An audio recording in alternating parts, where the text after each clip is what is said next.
to the racecourse. I'm Mark Griffiths. I'm joined by James Harrison, and we'll be bringing you full live commentary this afternoon of Wrexham against Barrow, the conclusion of the festive double-header, that local derby, of course, which the National League have served up for us, of Wrexham and Barrow hammering it up and down the M6 as Wrexham look to get back to winning ways, having slipped a little bit off the pace at the top of the table, admittedly partly because we had our last match called off. Wrexham and Barrow faced each other, of course, on Boxing Day in what I think can be, by the end of it, described as an acrimonious 1-1 draw.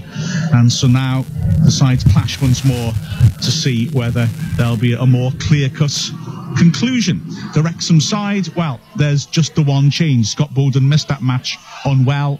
He returns to the team. Mark Carrington makes way, and so it would appear that Wrexham have gone back to the formation we used in our last home match against Dover Athletic.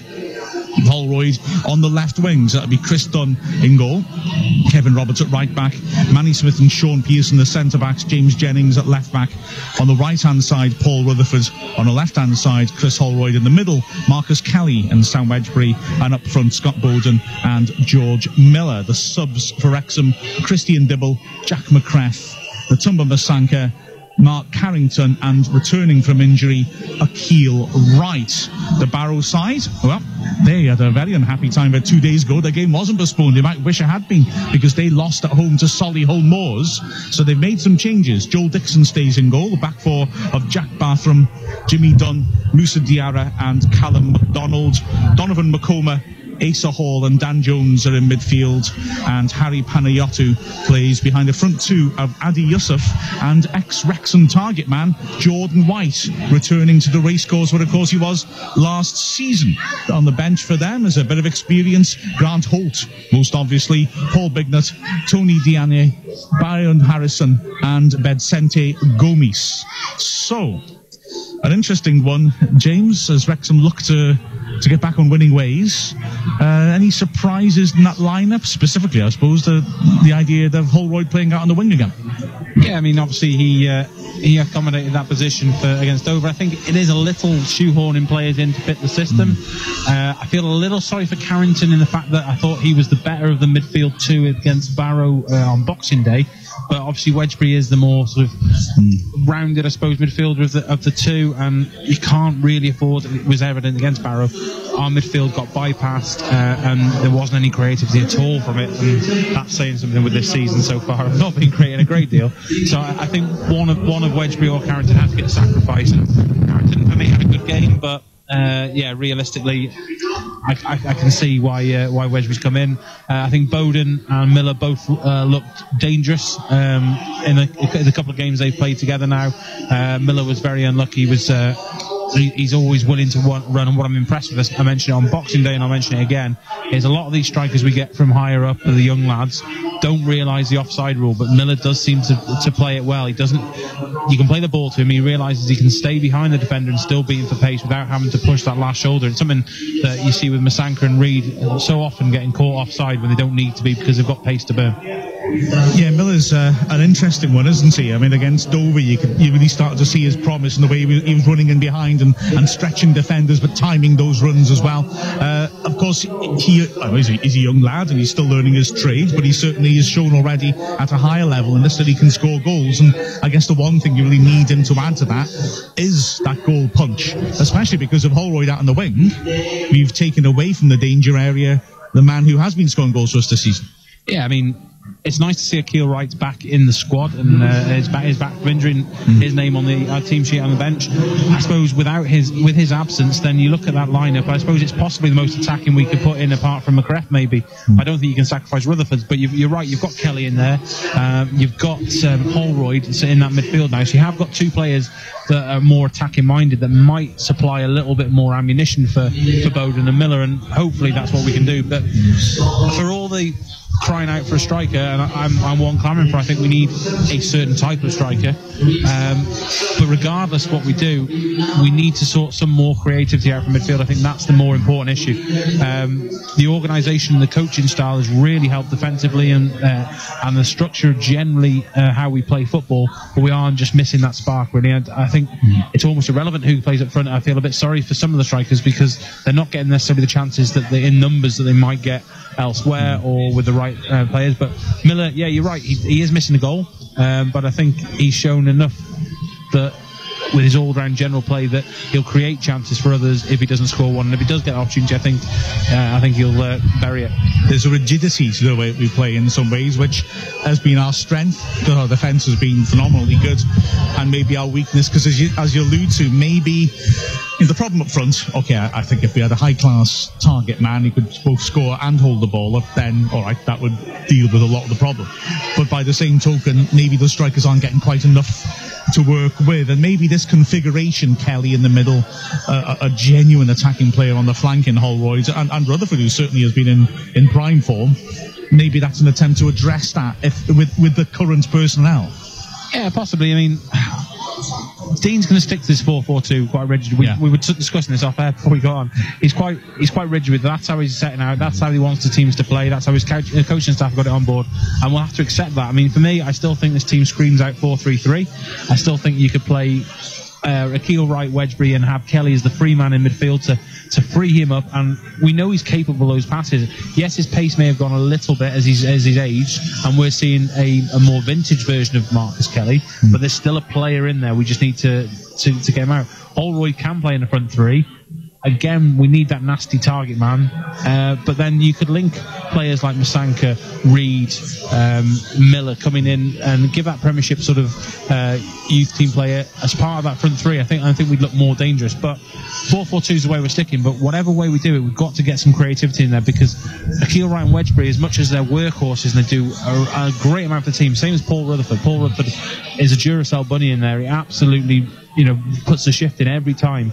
The three of those players, although undroppable because of their commitment and work rate and importance to the team, they're not creative players. So you're very much limited to what you're going to do. So becomes a fine balance of how you want to fine-tune the more open and creative play and create these chances, or the defensive stalwart that we've seen that the team has become.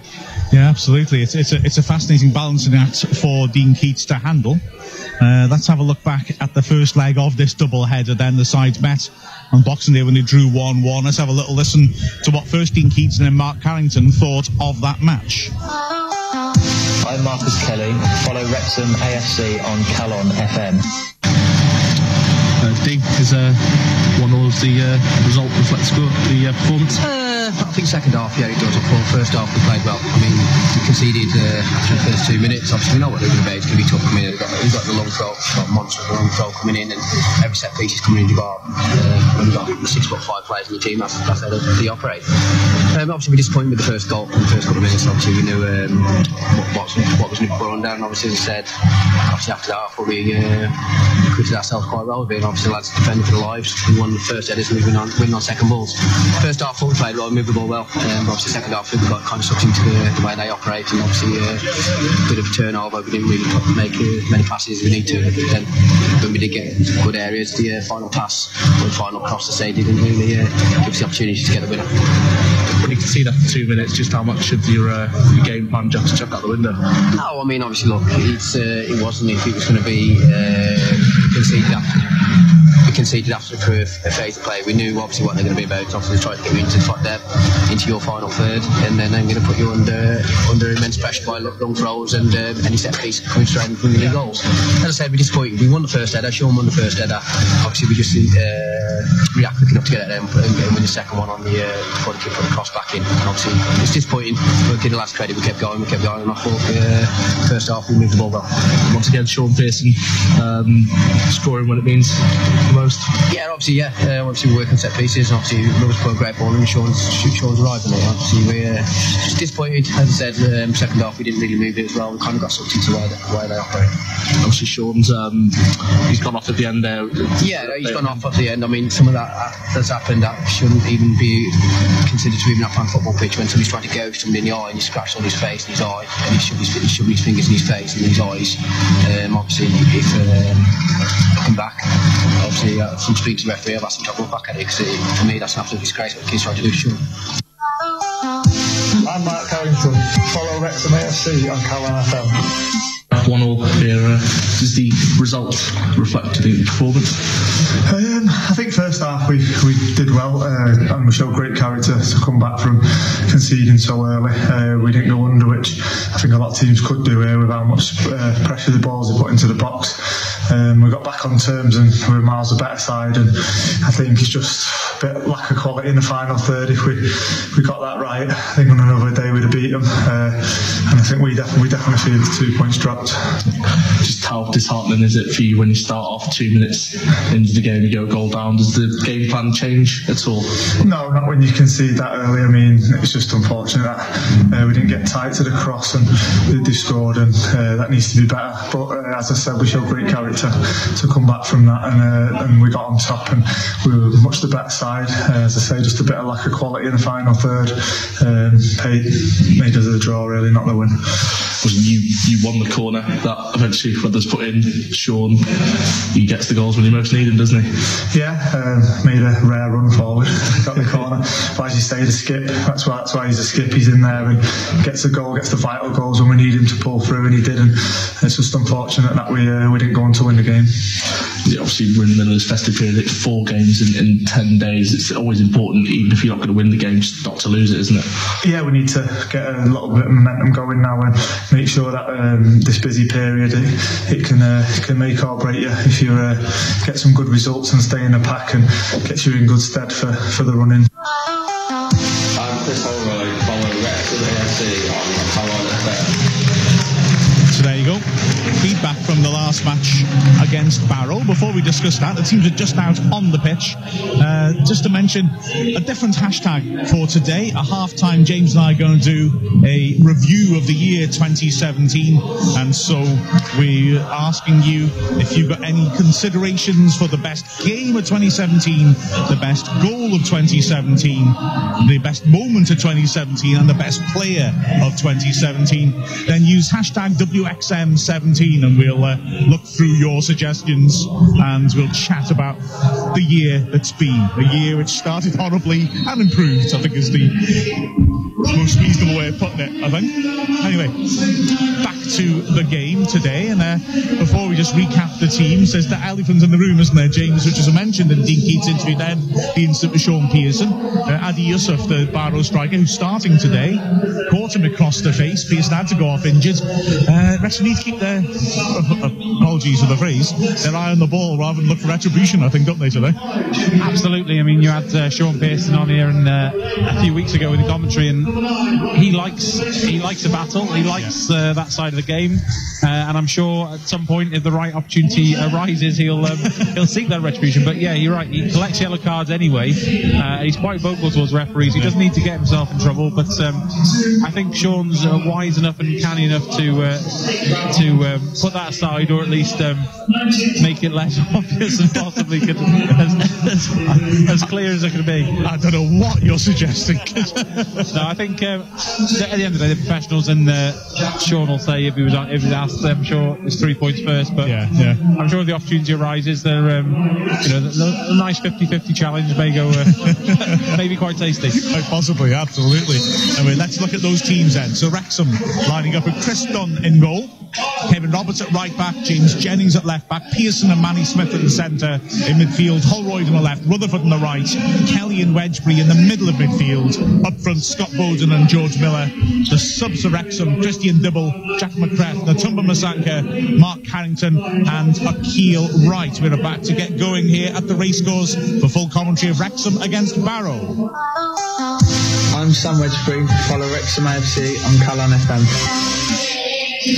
So Wrexham have changed ends. Wrexham will be kicking towards their own fans, Barrow towards the derelict Cop end for the first half. It's a horrible day. It's really, really cold. The rain has abated a little bit. It's quite gloomy out there. Perfect day for New Year's Day football. Wrexham in red shirts, white shorts will kick off. Barrow in a rather fetching strip of all blue, and we are away. Wedgbury knocking it long, and it hangs in the wind and deviates in the wind. It's headed clear. Jennings, right-footed, plays towards the edge of the area. Miller tries to get on the end of it, headed firmly away though, and it drops in midfield. Chance for a break perhaps for Barrow, knocked over the top. Yusuf on the chase, Manny Smith in control. Launches it away into midfield where Wedgbury is batted into. Cute bit of play by Wedgbury, just put the brakes on and let his man run to the back of him. Free kick.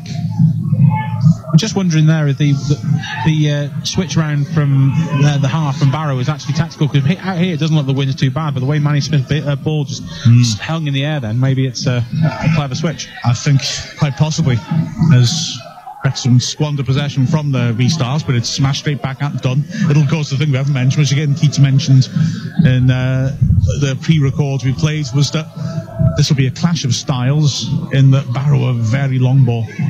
Yeah, it's a classic conference style of football they play, and it's effective at times, and you've got to be manful to it. And Wrexham were at Barrow, you just couldn't get that winning goal. Pearson clears, the ball's bobbling around in midfield, the wind's very blustery and mostly in Wrexham's face. Wedgbury lowers a sloppy ball back towards Roberts, which allows the ball to be picked up on the left-hand side by Dan Jones. He's fed it back into midfield. McDonald, the left-back, coming forwards. Wrexham have got their shape though, and Barrow are forced to play back into their own half. Dunn, the central defender, squares it on again. Bartham knocks it long, poor pass. Pearson can volley it clear. Kelly can't get any end of it. Comes through the Dunn once more. Scrappy start this Dunn as well. Gets beyond Holroyd. Feeds over to the right-hand side. Makoma on one again. There's movement on the right-hand side and a nice little poked ball towards the other. Back to goal. Tries to turn Pearson, who keeps tight to him. Good feet by Pearson to get the block on for the cross, and then also keep his balance and poke it away, and Wrexham will come out with the ball. Holroyd in his own penalty area. Poor ball forwards. Dunn has it on the halfway line, and again he goes driving forwards. He evades Wedgbury. His pass is inaccurate, but Barrow I think will be happy with the way they've started in the front foot here. Yeah, Wrexham players just not quite getting used to the wind maybe, or the way they're playing, and having to keep the ball very low. And so far the passing accuracy has been poor, and Barrow have sort of got to the second ball. So yeah, Barrow will be happy with the way they've started, but neither team really on top yet. Throwing Roberts will take, level the edge of his area. Bowden can't win it, but it's come off the top of Dan Jones's head and is flicks into the half of the Barrow half. Cleared. And here's Jennings now, helping it down the left-hand side. Holroyd, halfway line. Back to goal. That's a turn and squeezes it forward. That's a nice-looking ball towards Miller. Brings down nicely. There's a switch on here, possibly. Miller decides not to use Rutherford. Here's Wedgbury, though. Striding forwards. Kelly in the hole.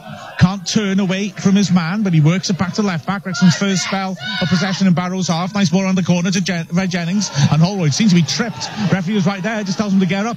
And there's a break on here. It's not long, not for long. Manny Smith shuts the door on that. Wedgbury helps it on wide. Roberts now on the halfway line. Down the line to Rutherford's. Rutherford back to Roberts. Roberts drives it long, stooping header clear. And it's squared on into midfield. Makoma can help it over to the right back, Bathram. And he has a little bit of time now. Barrow feeding it around at the back. Long ball forwards, flicked on dangerously beyond Pearson, run onto by Yusuf. Smith has come out to the right flank and puts good pressure on Yusuf. His touch is poor and it's run behind for a goal kick to Wrexham. But yeah, the conditions are horrible. If you're thrashing the ball forwards like Barrow might, then that's not so bad. The ball hangs in the wind, but Wrexham are toiling at the moment just to get the ball down and play. Yeah, absolutely. It suits the sort of style that Barrow want to play. Exactly that long ball. It loops the ball. It gives you more chance to rough up the defenders and get into position. And Wrexham just need to adjust. Knocked long by Dunn. Wedgbury beaten to us in the air by Jordan White, sitting quite deep. It's bobbling about. Rutherford tries to flick it on, intercepted though. And here's Makoma again, the centre of the pitch. He's been busy in midfield early on. Kelly is hassling him, force him to work it out wide to the left-hand side. McDonald round the corner. Jones keeps it in. Wrexham's bench thought not. Good tackle by Wedgbury. Wins it back when ricochets off Manny Smith. Throw into Barrow, 20 yards out, left-hand side. It's Jones goes a long throw. Who will take it? And Jordan White standing in a box tells the big centre-backs to come up. Here comes the massive loping Diarra. Must be a good 6'6" at least, standing at the near post, picked back by Manny Smith. He caused lots of problems on Boxing Day. Well, here's the throw towards him. Doesn't get to it. Roberts in front of him. Heads it clear. Roberts helps it on. It'll come back in again. There was Panayotou. Works towards the left-hand side. Jones taking on Roberts. Pokes nice little ball to McComb. Nice return ball.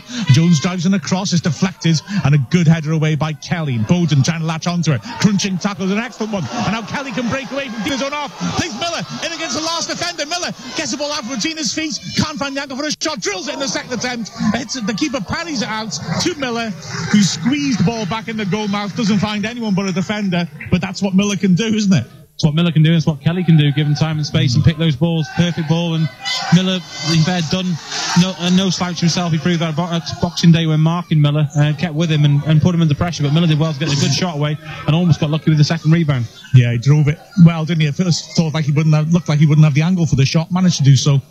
Pity couldn't quite get enough on the rebound. It was a tight angle there. No, I think it was. Yeah, it was. I mean, it all came from Bowden's challenge to start with. It was a good, body on the line challenge.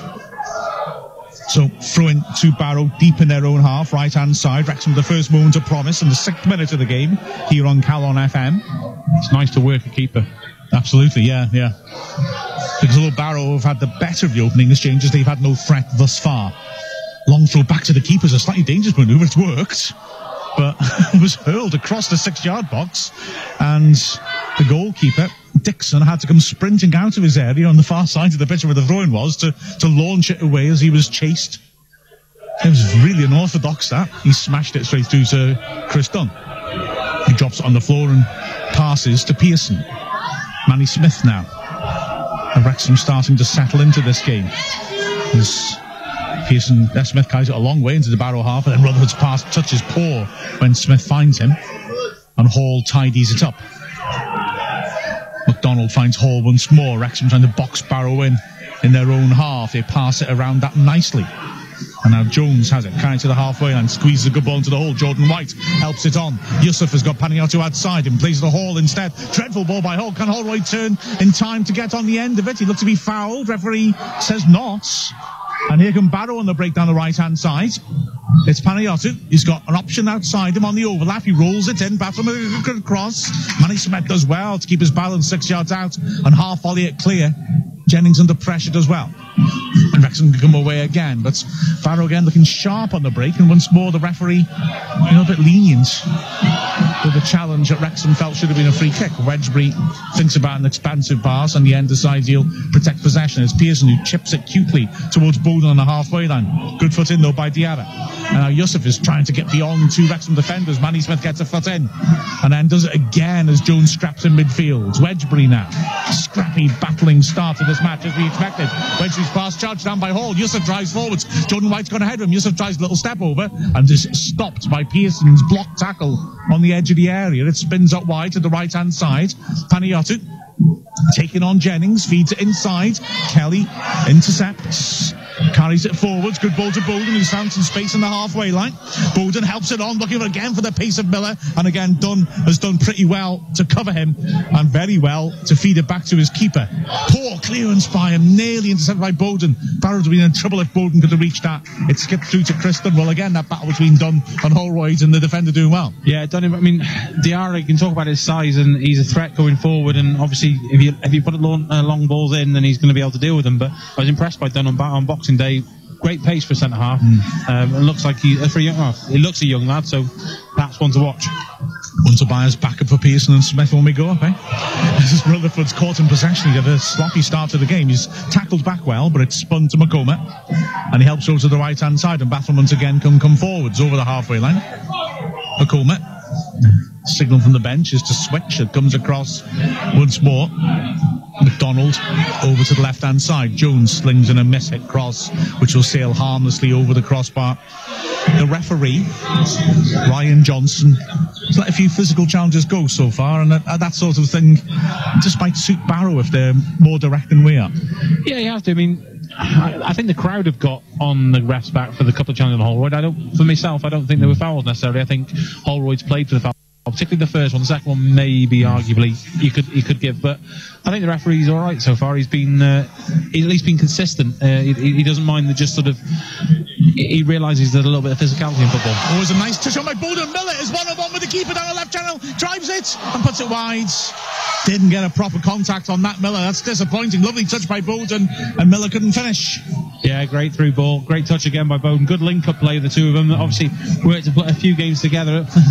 Not going to last for much longer, unfortunately, with George Mills lone finishing. But, yeah, hopefully that's when you want him to hit the target. He's bursting through and got in front of his man that time. Yeah, he scuffed it, didn't he? Shame that put it wider than the near post. He was breaking down the left channel. That's what he's been brought in to do. But that's twice we've broken the Barrow defence, which we didn't do really on Boxing Day. We had to rely on set piece. No, it's an encouraging start going forwards by Wrexham. Barrow have managed to take the game to Wrexham a fair amount, but Wrexham are carving out chances. 11th minute here on Calon FM. It's Wrexham 0, Barrow 0. Last 3 games in these sides were draws. Wrexham looking to beat the pattern. Jennings with a throw-in, level the edge of his own area, left-hand side. Throws down the line, Holroyd jumps, can't get to it, skips to the halfway line, smashed forwards once more. Pearson will allow that to roll out of play for another throw-in right by the corner flag. And Jennings finds himself wandering back to try and repeat the process. He sprinted onto the ball, thinking Pearson might be available for a cute little throw-in. Pearson wasn't. So, Jennings with the throw down the flank, goes beyond Holroyd, bounces beyond Bowden as well. Miller trying to get on the end of this. It's just stabbed out of play by Bathroom in the end. Throws Wrexham 10 yards short of the halfway line, left-hand side. Jennings keen to get on with things quickly, but his teammates aren't in position, so he holds on to it for a moment. Throws it, looking for Holroyd, straight though onto the head of Makoma. Pearson, good foot in. Kelly tidies up back to his keeper. Kelly's had a decent start in the middle of the pitch. Played a lot deeper than I thought he would. Yeah, and he's almost in a Dean Keates role. Yeah, absolutely. Well, there's a lot of similarities, aren't there? And yeah. I mean, against Dover, both wide men pushed a long way up. It was a sort of 4-2-2-2, if you like, and it's a bit more like that on this occasion, isn't it? Cascades and Wrexham are throwing down the right-hand side, 30 yards out. Roberts will take.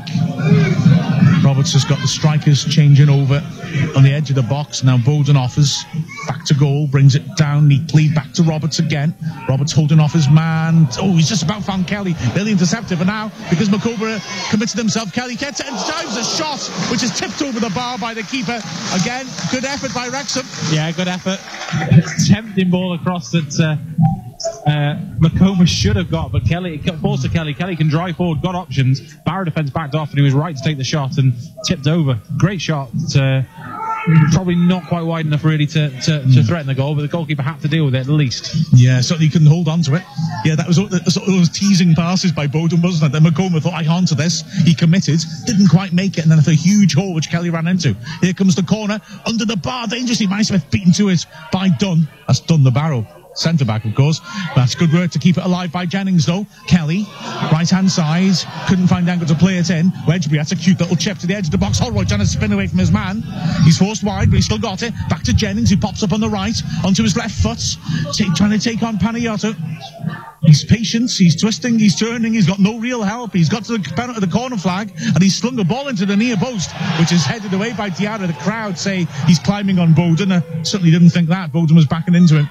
The ball's not long, and there's a 2-on-2 break. If Yusuf can play it in right, he's played it to Makoma behind him. Bathroom's got on the overlap and carries it forwards, goes to the deck and doesn't get the free kick. And like you said, the ref is being consistent there. I was just about to say, I was wondering what his reaction would be, because that was exactly the same as the Holroyd one, and he's consistently given it both ways, which is what you want. A little bit of physicality, clever, but not really a foul. But you see him given week in, week out at this level by some of the inexperienced refs. I'll back off this ref then, fair enough. For now. Yeah, for the moment, yeah. Go and stud showing later. To throw it anyway to Wrexham. About 15 minutes short of the halfway line. 15 minutes into the game here on Calon FM. It's Wrexham 0, Barrow 0. Throw down the line. Miller can't get to it. Bowden can. It flicks it on cutely now. Holroyd breaks down the left-hand side. Works a lovely ball inside. Miller helps it on. Rutherford, he's just behind him. He can still hit this, though. He stands up to the far post instead and sticks it in the seats. And not quite sure what Rutherford was trying to do there. I think it was a cross, but Rutherford would have been one-on-one, but the pass arrived behind him, unfortunately. Yeah, it was a poor pass. Wrexham I'm strange going to say this, almost trying to play like Arsenal then and walk it into the net rather than, I think Miller should have taken the shot on. I could see why he's tempted to play Rutherford. Rutherford's pulled off, but the ball was never on because he had to play it in front of the defender or around the defender. The defender was blocking the actual angle that he needed. So either way, Rutherford the keeper gets it or it goes behind Rutherford. But again, Bowden, nice little turn around the corner. He's starting to get this, and with having the attacking players like Holroyd in midfield, he's getting people that are actually running onto him and getting benefit from them. Yeah, but Bowden's very good at bringing runners in as they go beyond him, and he did it beautifully again there. So the ball's played in towards the edge of the area. Yusuf and Manny Smith get tangled up, so the ball carries through to Kevin Roberts. Yusuf complains to the referee, he's not interested. Roberts pokes a nice ball down, and Rutherford helps her on cleverly. Now Bowden, right hand side, hooks it on first time. It's a good idea. Miller will be beaten to it by Dunn, who scoops it away. Throw to Wrexham 25 yards out. This is as promising going forward as Wrexham have looked for some time, I would argue. Throws it into Bowden on the right flank, who thinks about going inside. Then he switches, drills it, taken on the chest by Mike Kelly, who plays it inside. Holroyd 25 yards out, comes narrow, switches, Rutherford on space, right hand side, works it back first time. Roberts swings in an early cross, headed away though.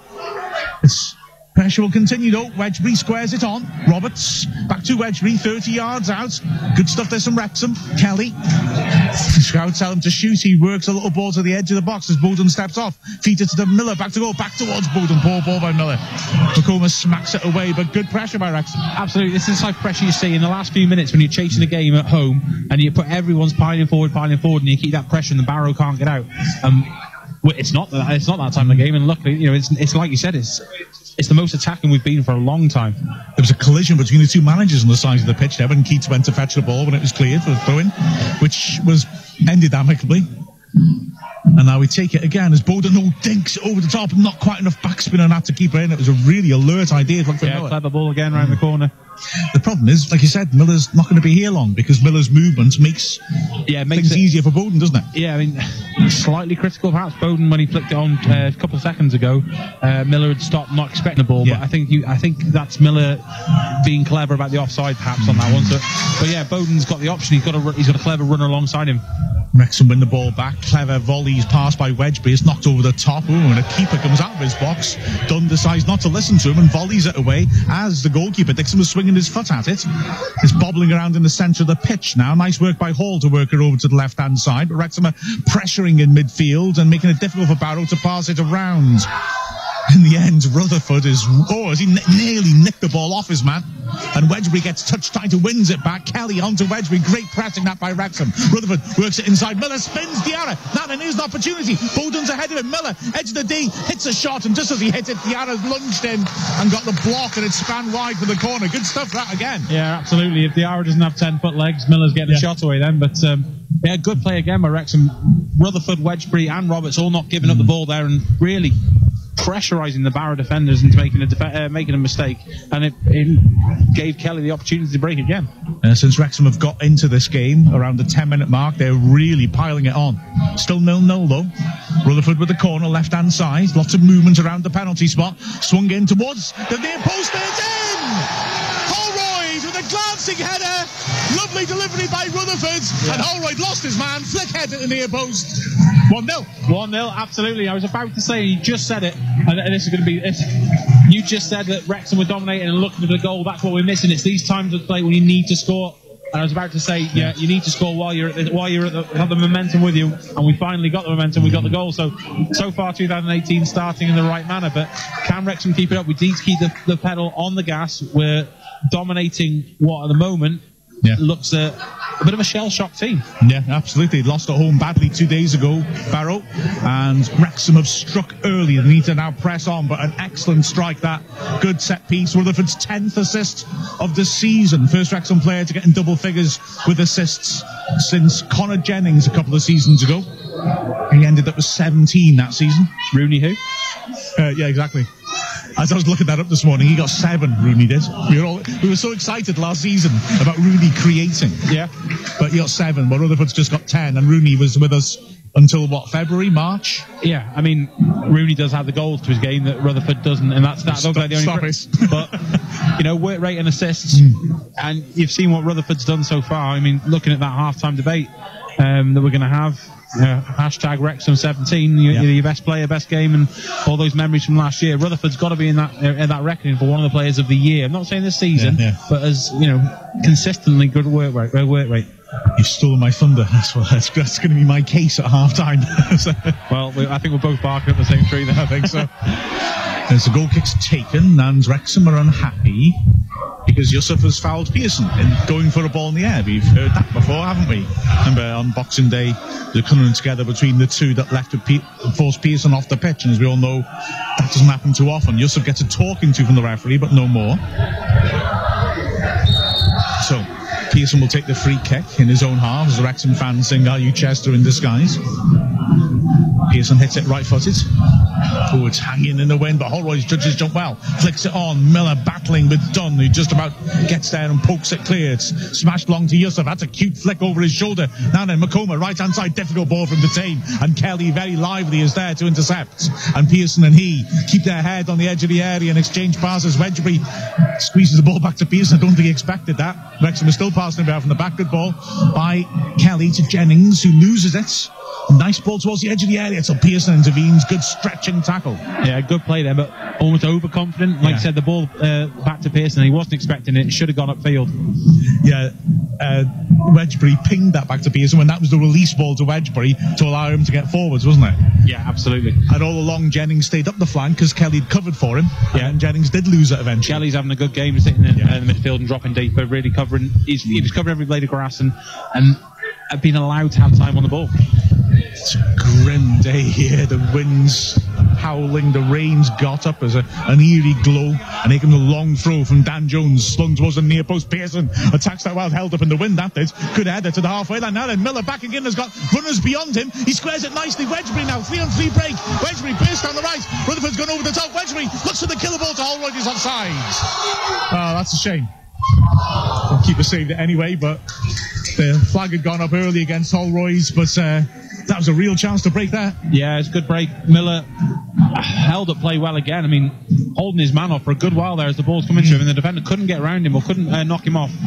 Holds the ball up well, releases Wedgbury. Wedgbury, the right ball, probably just a little bit too late, and Holroyd had already made the run, was committed to it.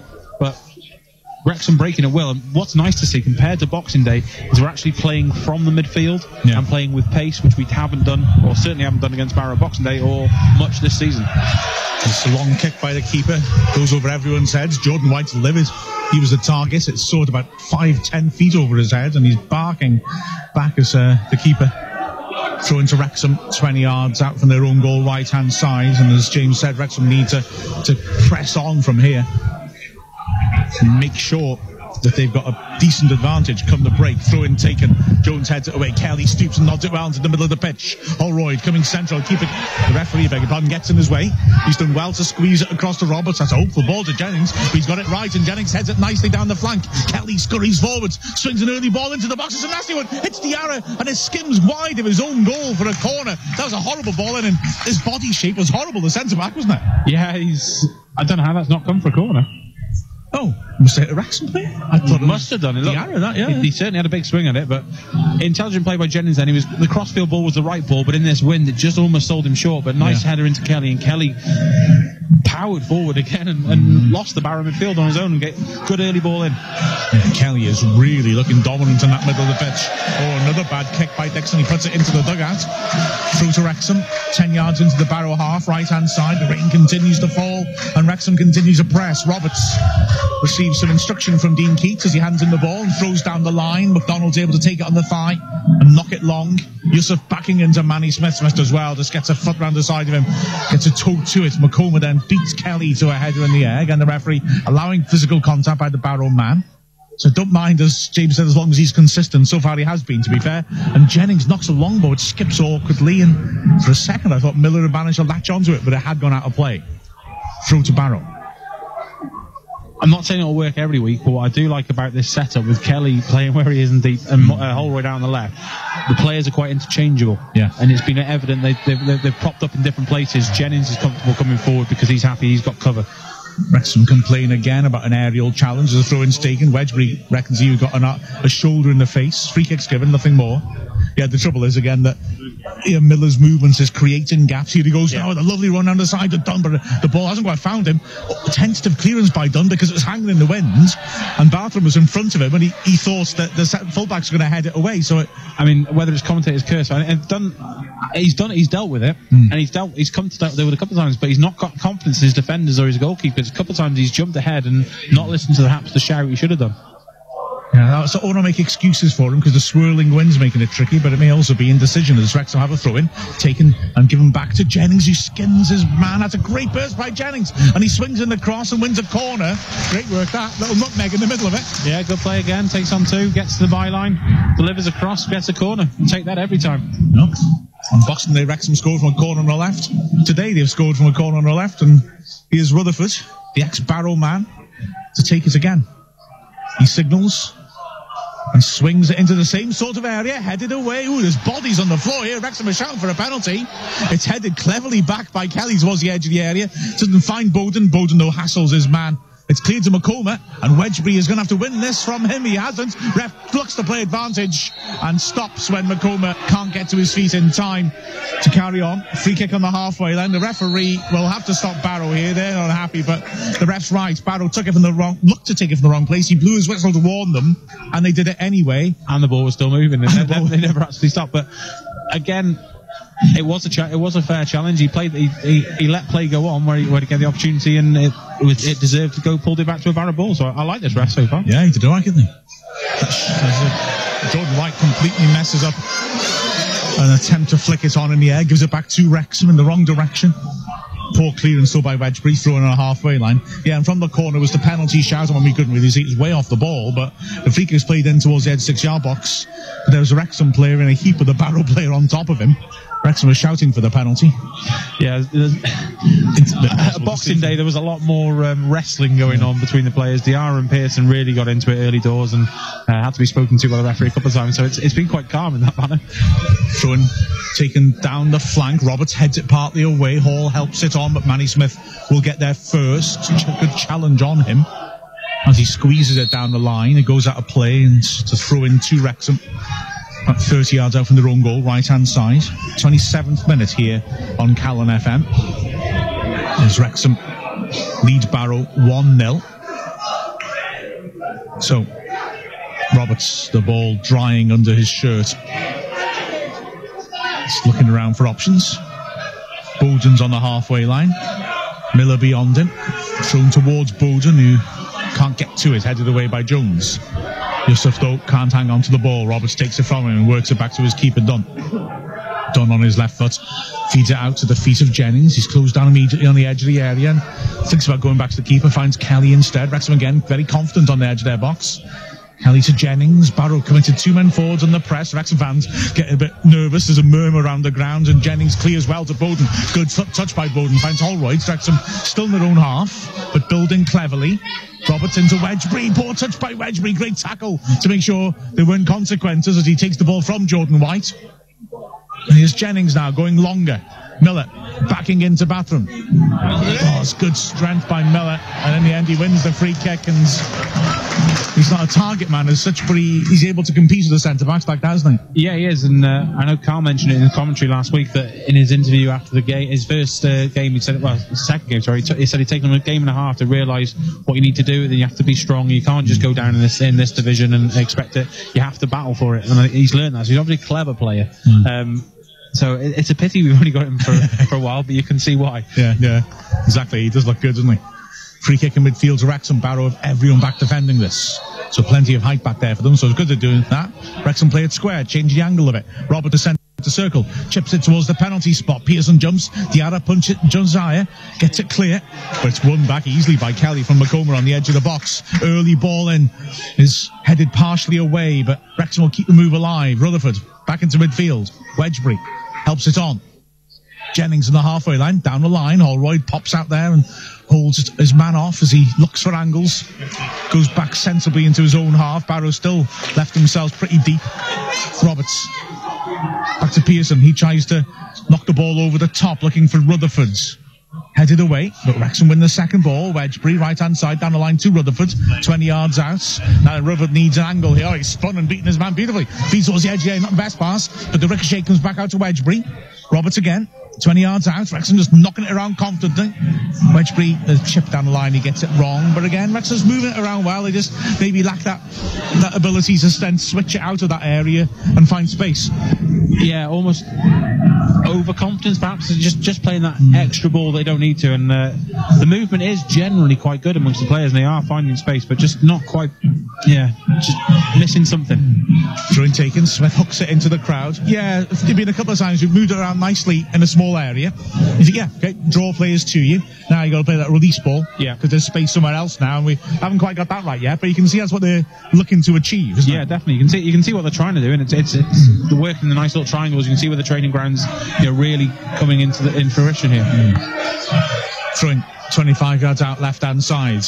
Jones has got that huge throw, of course. Diarra and White are on the near post. Diarra's pulled out from there now. Still Jones waits, ref says hurry up, and he throws it in flat instead. White works it back to Jones. Flat early cross, poor one. Manny Smith volleys it away. Come back in again as McComa picks it up 25 yards out, slings it in to the goal mouth, and Dunn's beaten to it in the air, and it's 1-1. Oh, that's disappointing from Dunn.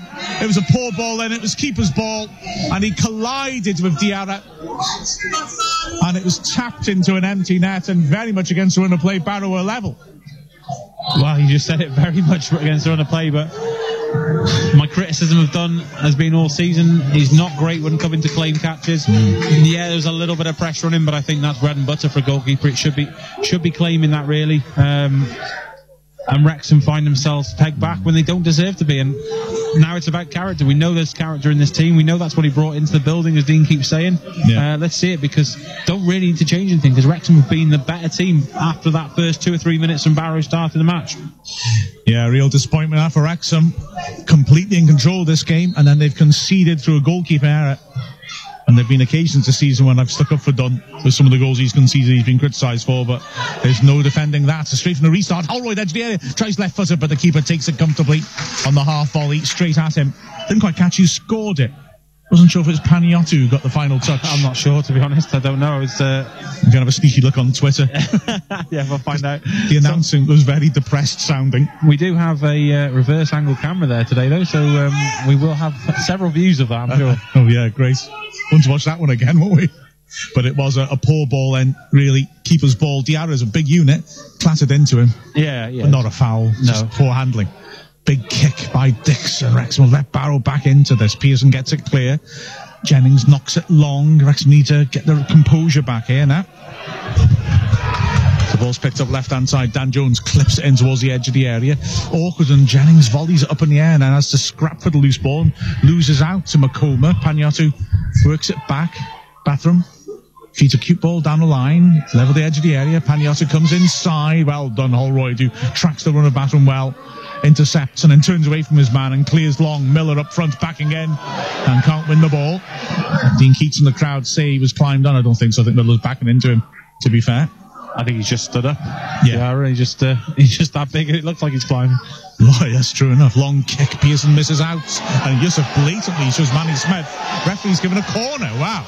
Well, Wrexham can't believe that, and I can't either, I've got to be honest. Manny Smith is underneath it. Yusuf took his eye off the ball, ran straight at Manny Smith, arms out in front of him, shoved him to the floor, and the referee didn't give the foul, and Barrow have another set piece.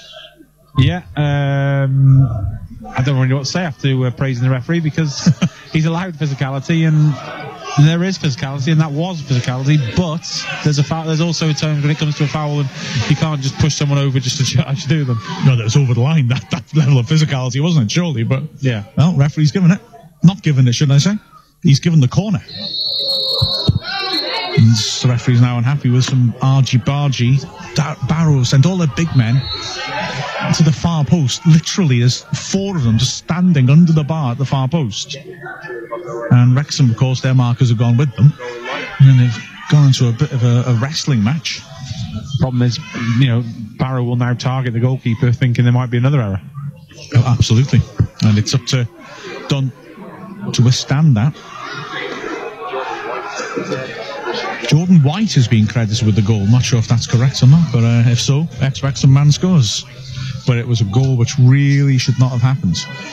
So, corner, right-hand side, swung in left-footed to the near post, straight into the side netting. Wrexham were relieved at that. There's anger on the Barrow bench. If Jordan White has scored it, then fair play to him for being alert in the box. And it's the first time he's touched the ball this match, I think. But, you got to feel sorry for Jordan. He didn't have the best of times here, but if he certainly didn't over-elaborate, celebrate, and no one would have noticed, I wouldn't say. Perhaps it was. It's Miller, good burst, good flick on by Bowden, and Miller's latched onto it left-hand side, good strength to hold onto it. Kelly, first-time balls, headed away powerfully by Dunn.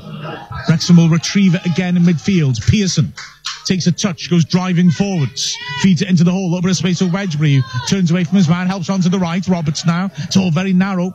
There's nobody ahead of him because Rutherford's come into the middle, and so Roberts goes back into his own half. Wrexham have been a bit stunned by that goal and haven't got the rhythm going since, having been dominant until Chris Dunn's error. Long ball over the top of Wrexham's defence, too strong, it bounces through to Chris Dunn, and he quickly bowls her out to the feet of Manny Smith. Smith brings it to the halfway line. Miller's made a run for him. Smith decides to keep going. Pulls it into the hole, and it's not accurate, smashed away by McCormack. It's frustrating because both centre halves have to come forward now and drive forward, and a sort of willing movement from the forward players, and no one's really doing anything for them. And that ball is there. The Barrow catch onto the ball. We're a man short at the back. Yeah, it's just gone a little bit flat, isn't it? Those lack of options when Wrexham going forwards, whereas before the interchange was good. Throw in taken, Bowden holds it well. Works it to Wedgbury in the centre circle. Wedgbury carries it forwards, works it wide. Jennings, left-hand side, Holland with a good run ahead of him. Jennings looks to pick him out. Not accurate. Baton intercepts. McCormack on the edge of his area. Clears, looking for White. Pearson's there first. Jennings, he's caught in possession. Jordan White's done well to stretch and hold it up and turn and play a tremendous ball down the right-hand side. 2-on-2 break here now. Yusuf's in the middle. Panayiotou cuts inside, tries to curl and scores an absolute worldie. That's magnificent. And the Wrexham fans are clapping that. He cut inside, you thought he was going to shoot, and he ripped it over the top of Dunn, in off the far post. And unbelievably, having dominated this game, Wrexham are behind. Unbelievable. I mean, you look at the result Boxing Day and think it was 3 points for us to take. Barrow then go and lose at home to Solihull, and the way Wrexham has started this match, you think, maybe this is the game where it's all clicking. But good play by Jordan White there. He's released the player, and he's got Josef running with him, but as you say, you can't describe it. He just turns in an absolute peach of a finish. Really, really does. No chance. Chris Dunn's got no chance. No defender's got any chance of getting with him. Just a great finish. A superb finish. Completely against the run of play. 2-on-2 break, cutting down the right-hand side, got into the box, cut into his left, ripped it over Dunn. I mean, a fantastic finish, and Wrexham absolutely stunned by this. Well, they've just got to get things going again. The way they were playing in the first 15 minutes, it looked like there were lots of goals, and it was all straight from the start. Roberts loses the ball really sloppily. Luckily, he pressures Jones, and Manny Smith covers it and runs it behind, wanting it to go for the goal kick. He's actually tackled in the box, where it rolls harmlessly to Dunn. Edgy stuff suddenly from Wrexham. This game has spun on its head. Miller nudges a man in the back. Referee gives the free kick on the halfway line. But this has just absolutely turned on its head remarkably. And Wrexham need to find some character here to close out the half. Absolutely. You can see the players are just shell-shocked. I mean, I think we are in a certain way, because Wrexham have really played some of the better football I've seen this season from them in terms of attacking, looking like a team, a unit, but just being picked apart, firstly by an error, but secondly by a great finish. Free kick flat towards the edge of the area. Rutherford does well to get a foot to it. McCormack works it in, return ball towards him, great sliding challenge to deny him by Kelly. Miller gets up and flicks it on, but a loose ball is knocked back to the keeper. The referee has stopped play for a head injury to a Barrow man.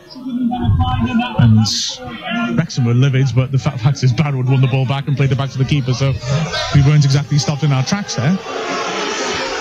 Referee has decided there'll be no treatment necessary. No, a bit of a strange one. Jordan White and the referee walked up to the player and immediately both said, no, don't need the physio, so... Peculiar. Anyway, we'll continue. Wrexham last lost at home to Barrow in 1953. By the way, just mentioning. I don't want to be overusing that stat today, if I'm perfectly honest. But Wrexham trail 2-1 here on Calon FM. There's 6 minutes and a half left. We've got to find goals, and that's what everyone's hoping we can do in January. Whether it's by bringing players in or a creative player or something like that, but we've got to do it today. So why not start on the 1st of January? Well, the bad blood from Boxing Day is spilling over here because there's a huge argument erupted over the drop ball.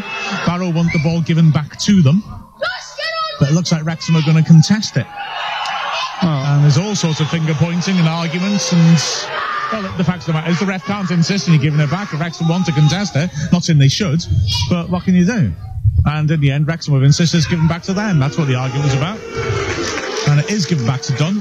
Barrow did have the ball, to be fair. It's like it should have been given back to them. But when the player gets up and said there's no injury and there's no picture, I can see why you'd want to contest it. Take your point. Long ball played forward, Hall heads it away. It's Roberts feeding it in. Wedgbury around the corner, intercepted though. Now there's a chance of another break here. Jordan White brings it down, flicks it on nicely to Yusuf. Up against the last defender, Pearson. Edge of the area. He cuts inside him. Pearson, crucial tackle that. Kelly on the edge of the box under pressure. Plays it backwards and has to be a hurried clearance by Roberts out for a throw in to Barrow. And there's a massive inquest at the back for Wrexham now. Throw in taken quickly in the meantime. Batham stands it up under the bar. Dunn catches it to sarcastic applause, which isn't going to help him much in terms of his confidence. So, Wrexham trailing 1-0. The 2-1, beg your pardon. 1-0 up to 2-1 down in the space of 10 minutes. One not long. Diarra heads it clear, and Wrexham looking shell-shocked here. As the half runs to a close, Roberts has a good-looking ball, but has Bowden got the pace to get there? No, he hasn't. Just overhits.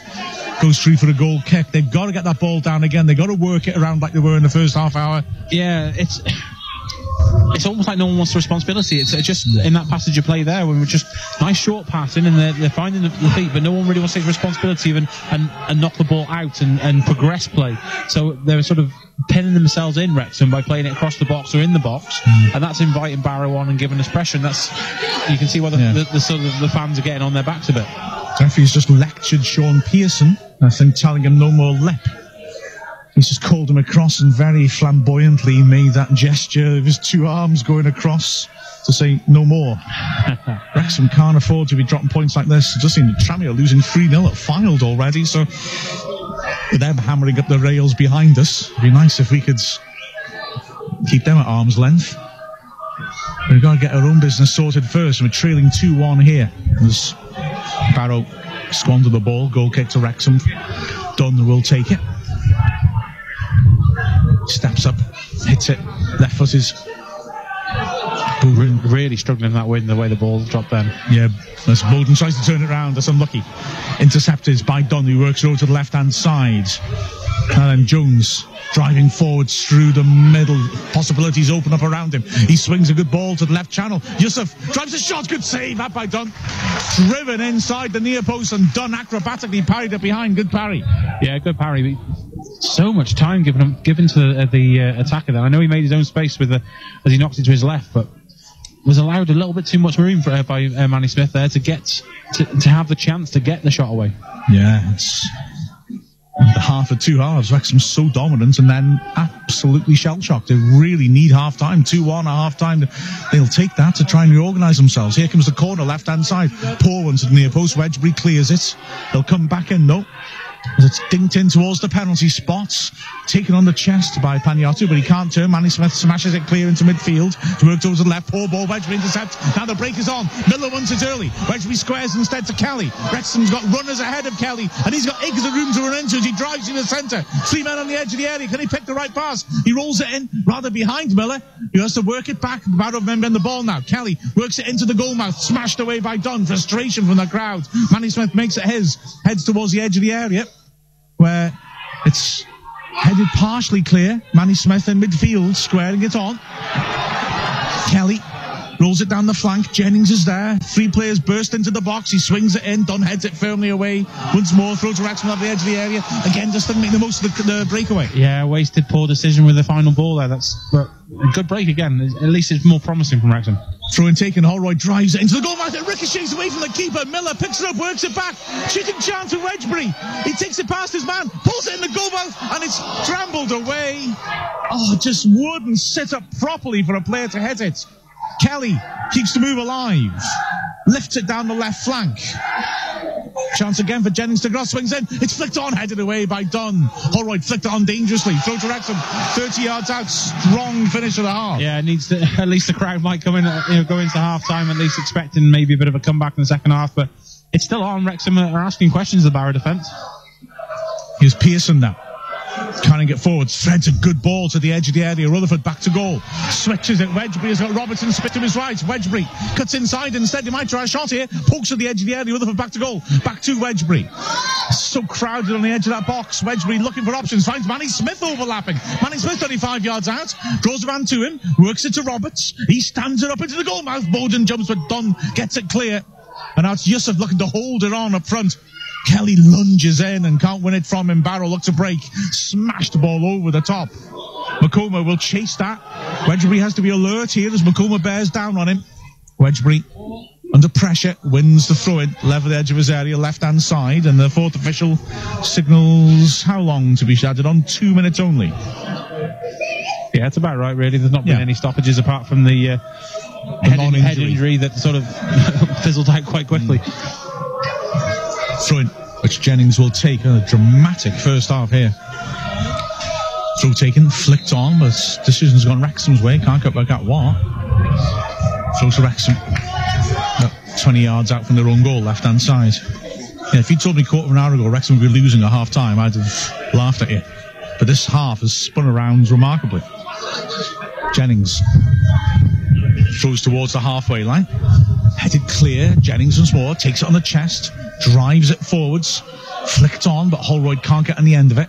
It's clear to Yusuf, who is dispossessed by Kelly. Wedgbury now, nice little ball around the corner. Rutherford helps it on. Holroyd, good first touch, takes him beyond Diarra. 3-on-2 break, and he can't quite bring the ball down. He's managed to win it back from Diarra. Wrexham got players pouring forwards. Holroyd, right-hand side, isolated. The centre-back's done well. He's tackled him. Stuck to his job well there, the big man.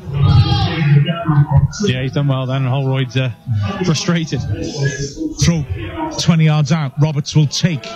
Back to Manny Smith, who again is looking to drive forwards. Roberts back to Smith. Lovely little play. Rutherford plays it into Manny Smith on right side of the box. He steps over his man. Oh, and Diarra manages to poke out a foot and tackle. It's ricocheted into the box though. Bowden back to goal as well to bring it down. Great feet, but he's no space in there. He goes down. Free kick in the D. Great strength there. Oh, that's superb, that from Bowden. It was a horrible ball to bring down. He had defenders around him. He was slaloming away from goal because he had no options, but he did so well to hold on. Manny Smith bursting forward, really showing that desire to get in there and create something. Rutherford gets the block in, which creates the problem. The ball goes up there. Bowden holds it down. Brilliant play and does what he can do. He couldn't really turn to get a block. There's no one running on for a shot, so he does what he needs to do and gets a free kick. And Wrexham, well, if they can get something going into the second half, it really will lift this crowd. It's right in the right corner of the D. And surely too close in to lift over the wall and back. Barrow virtually heavily in the wall. Yeah.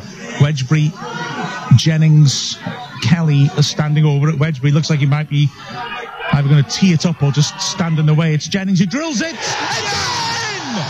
James Jennings smashes it in with virtually the last kick of the half.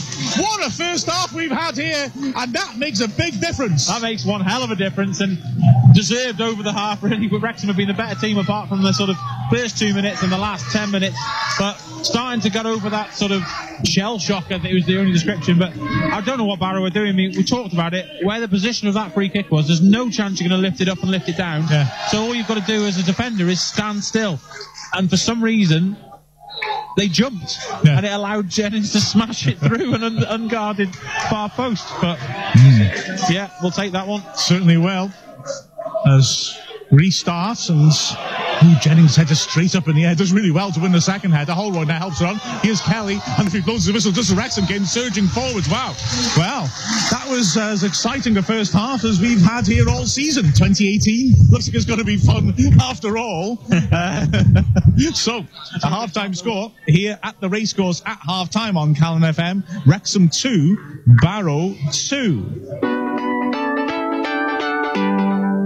You're listening to Wrexham Football Club commentary live on Calon FM, brought to you by the Wrexham AFC Media Team. Every kick, every goal, every moment, home and away. Coming up next, half-time match analysis followed by the second half of today's game. Follow Follow all of the action live and exclusive here on Calon FM. Listen on 105 FM, online at calonfm.com or via the TuneIn radio app. Follow us on Twitter at Calon FM and at Commentary WAFC. Wrexham AFC on Calon FM. Whenever, wherever. Calon FM. Well, that was mad. You need 15 minutes just to recover from that, don't we? It was crazy stuff. Wrexham utterly dominant at the start, and well, I thought we were going to fill our boots. Normally at 1-0 I'm feeling edgy, but I felt in control of that. Yeah, I thought it was going to be finally the game that we've been waiting for, where we actually go on and beat an opponent by a couple of goals, but it wasn't to happen. Goalkeeping error for the first, and then a stunner for the second, but still both against the run of play, and you just thought, well, you know, how can that happen? And then obviously Wrexham were shell-shocked, and Barrow really dominated for 10 minutes, and you started to worry, thinking, you know, unrecognisable from the first 25 minutes of that half. Slowly started to get back into it and stuck to the game plan, which was, you know, and we asked for character. They've shown that, and, you know, perhaps fortunate that the wall decided to jump, but the pressure led to that chance, and the not giving up from Rutherford and Bowden earned that free kick, and we go in the half with a chance coming in the second half to win, I think. Absolutely. It was showed character, and we had to, because we looked in danger of cracking when we went 2-0. Well, frankly, the moment we had that first goal in, we looked in danger of cracking. But yeah, this side has been put together in order to show character, and did exactly that. Absolutely. Right, let's move on to our pre-planned half-time chat. We've been asking on Twitter for contributions in the categories of best game of 2017, best goal of 2017, best moment of 2017, and the player of 2017, as we look to review, wait for it, 2017. Well, let's stick to the best game first, shall we? Let's go through them in order. If we have a look at what people have been suggesting, Matty Webber suggesting York away, that 3-1 win, the Gary Mills memory trip. Yeah. Rich Fay, hi Rich, has also said York away. Surely his best game is going to be a Champions League tie with Man City, but well, feasibly, yeah, absolutely. York away as well. Alex Wilding is suggesting. Robert Williams are Tranmere away. Jonah Devitt suggesting York away. He says, I'm going 1 down to winning 3-1 with a packed vocal away end. Fearless in Devotion saying Tranmere away, we only need 10 men. And Francesca Mirola saying York away. So I think we got two major options there, I think, haven't we? Are you going to throw any others into the mix? The only other game I can say, and I'm struggling to think if it was actually in 2017, I don't believe it was, so it's probably not in there, was when we beat Forest Green 3-1. I know Dean Keith was in charge. Was it? Yeah. Yeah. So, the two games that instantly sprung to my mind this season would be Tranmere, that performance. Yeah. And of course York. York, I suppose Tranmere is probably the battling performance, and wins the plaudits for, you know, character, going there, the 10 men, but York pulls on all the heartstrings, and it was the Gary Mills story. It was they could stay up, we could still go down. Jordan White got on the score sheet, and it was sort of the striker that never was, and you had the Sean Newton. There was lots of little bits and bobs, and a lot of ill feeling, and it was that game that Wrexham fans desperately wanted to win, and the players knew it, and even the management knew it, and it was just that sort of icing on the cake, really, for Wrexham fans. So for me, it was that I really enjoyed York away, and I think someone put, you know, from going 1-0 down to then 1-3-1. The travelling support was amazing. It was a bank holiday weekend. The weather was there. It was a great experience. I'm going to throw a couple of other ones in here. Okay, go on. Not that 2017's exactly been full of classics.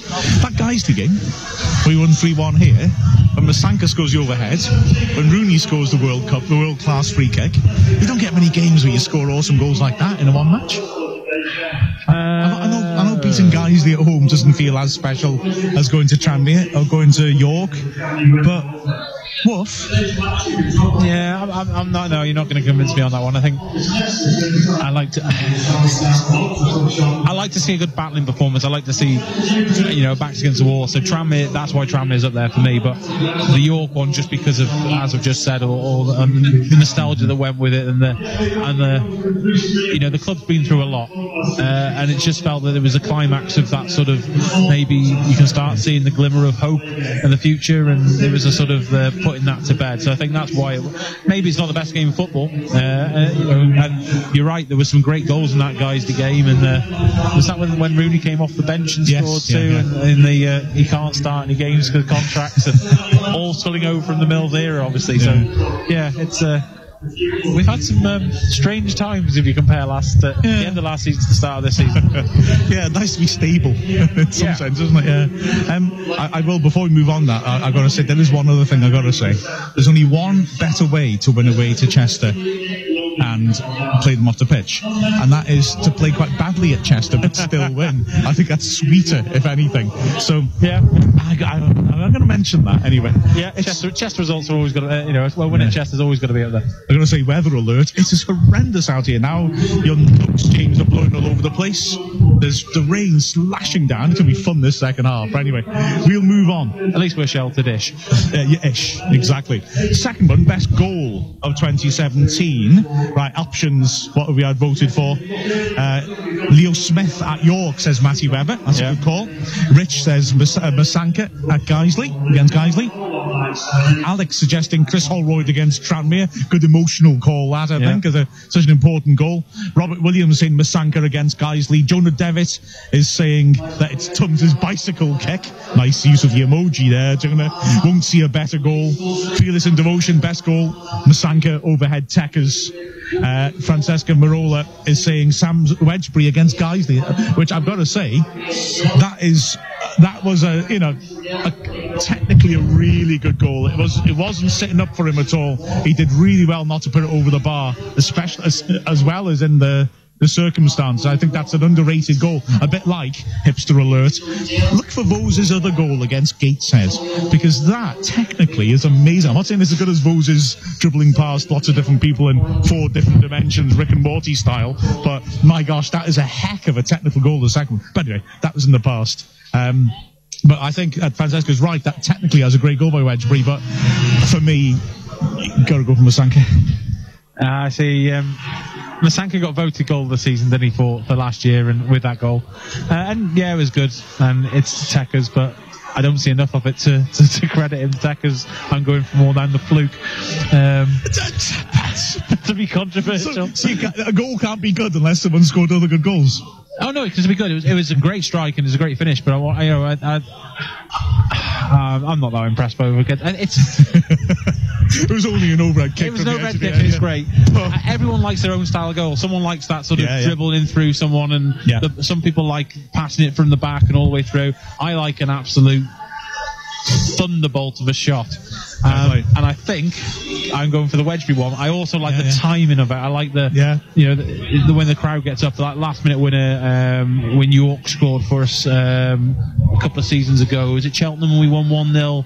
It was late in the game. Those when the crowd gets really so it adds to it. Yeah. I mean, I'm taking nothing away from Masanka. It was a great finish to Guiseley, and he's lived on that. He lived through it in Portugal. He lived through it with the trophy.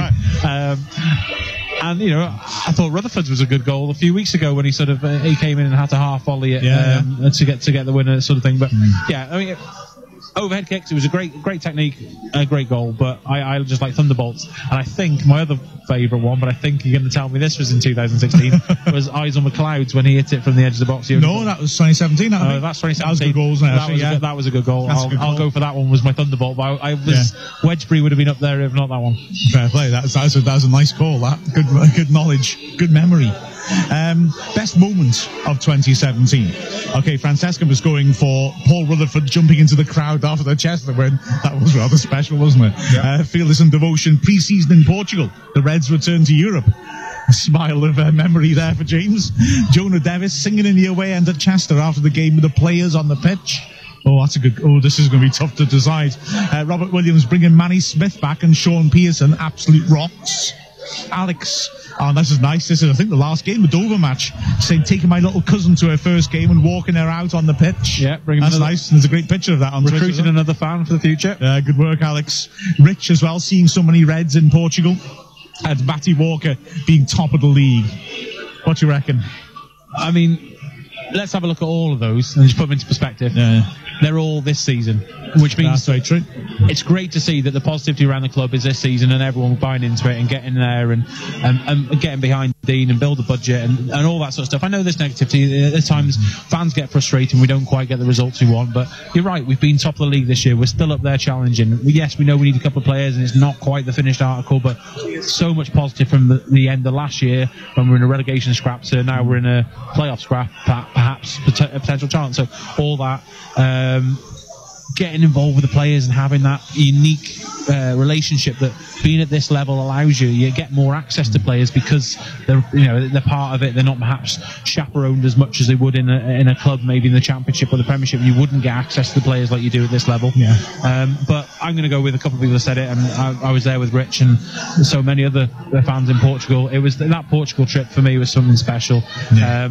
I know when we were doing the commentary in the stadium, I brought my little Bluetooth speakers and I played Wrexham Is the Name, and just as it went quiet just before the kick-off of the first game, just pressed play and it just played. It was just about loud enough for people to hear, and then the whole crowd went up, and just that little moment for me, it was I enjoyed that, and just that whole experience of being out there, being with the team, being with the fans, and just seeing the positivity after such like a negative time around the club. Yeah. So yeah, for me, Portugal, but everyone's suggestion there are positives, and it's great to see it this season. Absolutely. Before I looked at these, I was thinking about when we signed the centre backs. Just thinking that's when we knew we had a man trap of a back four.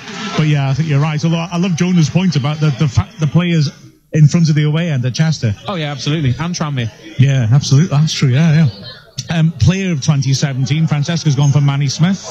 Fearless in Devotion, Sean Pearson by the distance of here to Grimsby. Jonah has gone for the Scouse Messi, Paul Rutherford. His assist is so valuable. He's got into double figures for the season today, hasn't he? Sean Pearson says Robert Williams. Alex says Paul Rutherford, love his work ethic. Rich says Manny Smith, class as ever. And Matty Webber says Sean Pearson. The team's back on the pitch. We'll have to do this one quite quickly. I thought as well, because look at the whole of 2017, I think I'd go for Rutherford's. Yeah, Manny Smith, Sean Pearson, great shouts, and going to be up there for player of the season without a shadow of a doubt. I'm with you on this one. I know we talked about it quickly on air. Was it the Scouse Messi or the Scouse Messi? I've just been describing it. It's better than the Penakai Pele that we used to have, which I also liked as a bit of an acronym. But I think Rutherford has shown what he can do with players around him. His work rate, he's turned the crowd. He's shown why a few were shocked while he was offered an extension of his contract when it first got announced. But he was a good little player, workhorse, and I think 2017 he deserves the plaudits he's getting in the performance he's put in. I think that's a very good call. So we're about to get things underway for the second half here, having reviewed 2017 Wrexham against Barrow here on Calon FM. I'm Sam Wedgbury, follow Wrexham AFC on Calon FM. So, we got everything except, the linesmen are just checking the nets. I assume they think they might be needed this half again. If the first half's anything to go back. Obviously just been blown off the posts by the howling gale we had during half time. It's really pouring down. It's been quite a game so far. Wrexham completely dominating it and then suddenly going from 1 up to 2 down in the space of 11 minutes and then pulling it back round again with that great free kick by James Jennings in added time as Barrow get things going. Jordan White can't win the ball clean. It's smashed over the top straight through to the keeper. I'm looking at the direction of the rain and the way that clearance skipped through to the goalie, and I'm wondering now whether the wind's actually changed direction. No, it's still the same. It was that the ball was holding up from the Yale stand end as you kicked into it. So I think it is the same. Long ball forwards and it's misjudged by Diarra. Miller brings it down well, battling away on the edge. The area's nutmeg's done. And Leslie Angle for a cross. He beats another man. Comes narrow, drives it. It's dropped on the line and drops to the keeper. Wrexham is shouting for a handball. It clearly hit the defender's hand on the line, but it hit his foot first, ricocheted up onto his hand, and that's why the referee has said it's unintentional. And I think, much as I'd like to see him give a pen, I think he's right. Yeah, I think that's a fair call. It definitely hit his hand, but there's nothing he could do about that one. Good play by Miller, and should have probably squared it to Holroyd, who was in acres of space, but desperate to score, I'm sure, Miller in his loan spell here. He can Wrexham again. Nice chest down by Miller. Kelly feeds it forwards. Rutherford's offside. That's unlucky, that. He's just stepping back to receive the ball, but it was a great run by Miller, wasn't it? He just beat... I think the assistant's been conned there by Holroyd, dropped off, and I think Rutherford was stayed on, but yeah, close. Good opening start from Wrexham, at least. Tremendous. On the front foot. Yeah, certainly. Well, they've had their instructions from Dean Cates and Carl Darlington and Andy Davis, and they've driven out there looking to make amends for how they've lost the grip on the game, which they certainly had. It may have been just 1-0, but they were in complete control of it. Yeah, won it once, got to go and do it again. Yeah. Long free kick by the keeper, hangs in the wind and doesn't reach to the box. Wedgbury clears it away. Miller can't hang on to that. It's not long. Flicked on well by Yusuf, but will be picked up by Kevin Roberts by his corner flag. Knocks it away. Rutherford lunging, can't help it on. No, it's worked forwards once more, and there's a chance of a break here as it's worked down the left flank. Driven cross, hits a defender, corner to Barrow, left-hand sides. And once more, they can look to put some set-piece pressure on Wrexham. It's a horrible day for defending. Horrible day for playing football, really, if I'm honest. Absolutely pouring down. Yeah, you definitely don't want to be in a short-sleeve shirt out there. Yeah. You were in your shirt for most of the pre-match. I'm not anymore. The ball is dinked in to the teeth of the wind, and Chris Dunn in the crowd as well to get hands to it, punches it up in the air. It's pulled back to the flank again and played cleverly to the edge of the air. The shooting chance of Paniotis, tries it with power and puts it just wide at the left post. Wedgbury lunged at his feet to force him to put it wide, and Wrexham will be relieved at that. Yeah, one of those shots are coming through a bevy of bodies and can be anywhere, get a deflection or just inside the goalkeeper. So Jordan White did well to hold the ball up near post, but again, Barry using the swirling wind then to really test Chris Dunn with the corner. Dunn with the goal kick, headed away by his namesake. Jennings won't get to that. Throw into Wrexham. Just short of the halfway line. Jennings will take. Throws down the line. Miller can't win it in the air. There's a second ball on the pitch now as Kelly jumps and heads it out of play. Throw into Barrow just short of the halfway on right hand side. It'll be taken by Bathram. It was Jordan White who scored the first goal and Dan Jones who got the second. So there's a bit of uncertainty about the identity of those. Jones popping up on the wrong flank for that brilliant second goal. I mean, it was absolutely not bad for a left back that's been forced to play as a right winger. Yeah, he pops up on the wrong flank and rips it in. No nonsense. Throw to Barrow in the halfway. Uncharacteristic lull in proceedings. The little drama we've had here. Throwing down the line. Headed partly away by Jennings. Yusuf hooks it on once more. It drops on the edge of the area. Pearson's alert to that and tidies it up to Smith and then back to Chris Dunn, and he hacks it away early looking for Rutherford.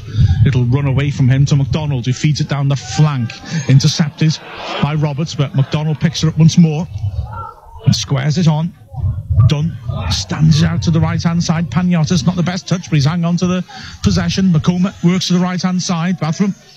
McComb once more, 30 yards out. Sloppy touch, Kelly does well, not just to tackle him, but to nick it away and run with it. Bowden now has options. Rutherford screaming for it on the right flank. Bowden sees him, pokes it out towards him. Now then, he's got two bodies in the box. Roberts is coming up in support. Oh, Rutherford's dispossessed. He's not had the happiest of games, Rutherford, today.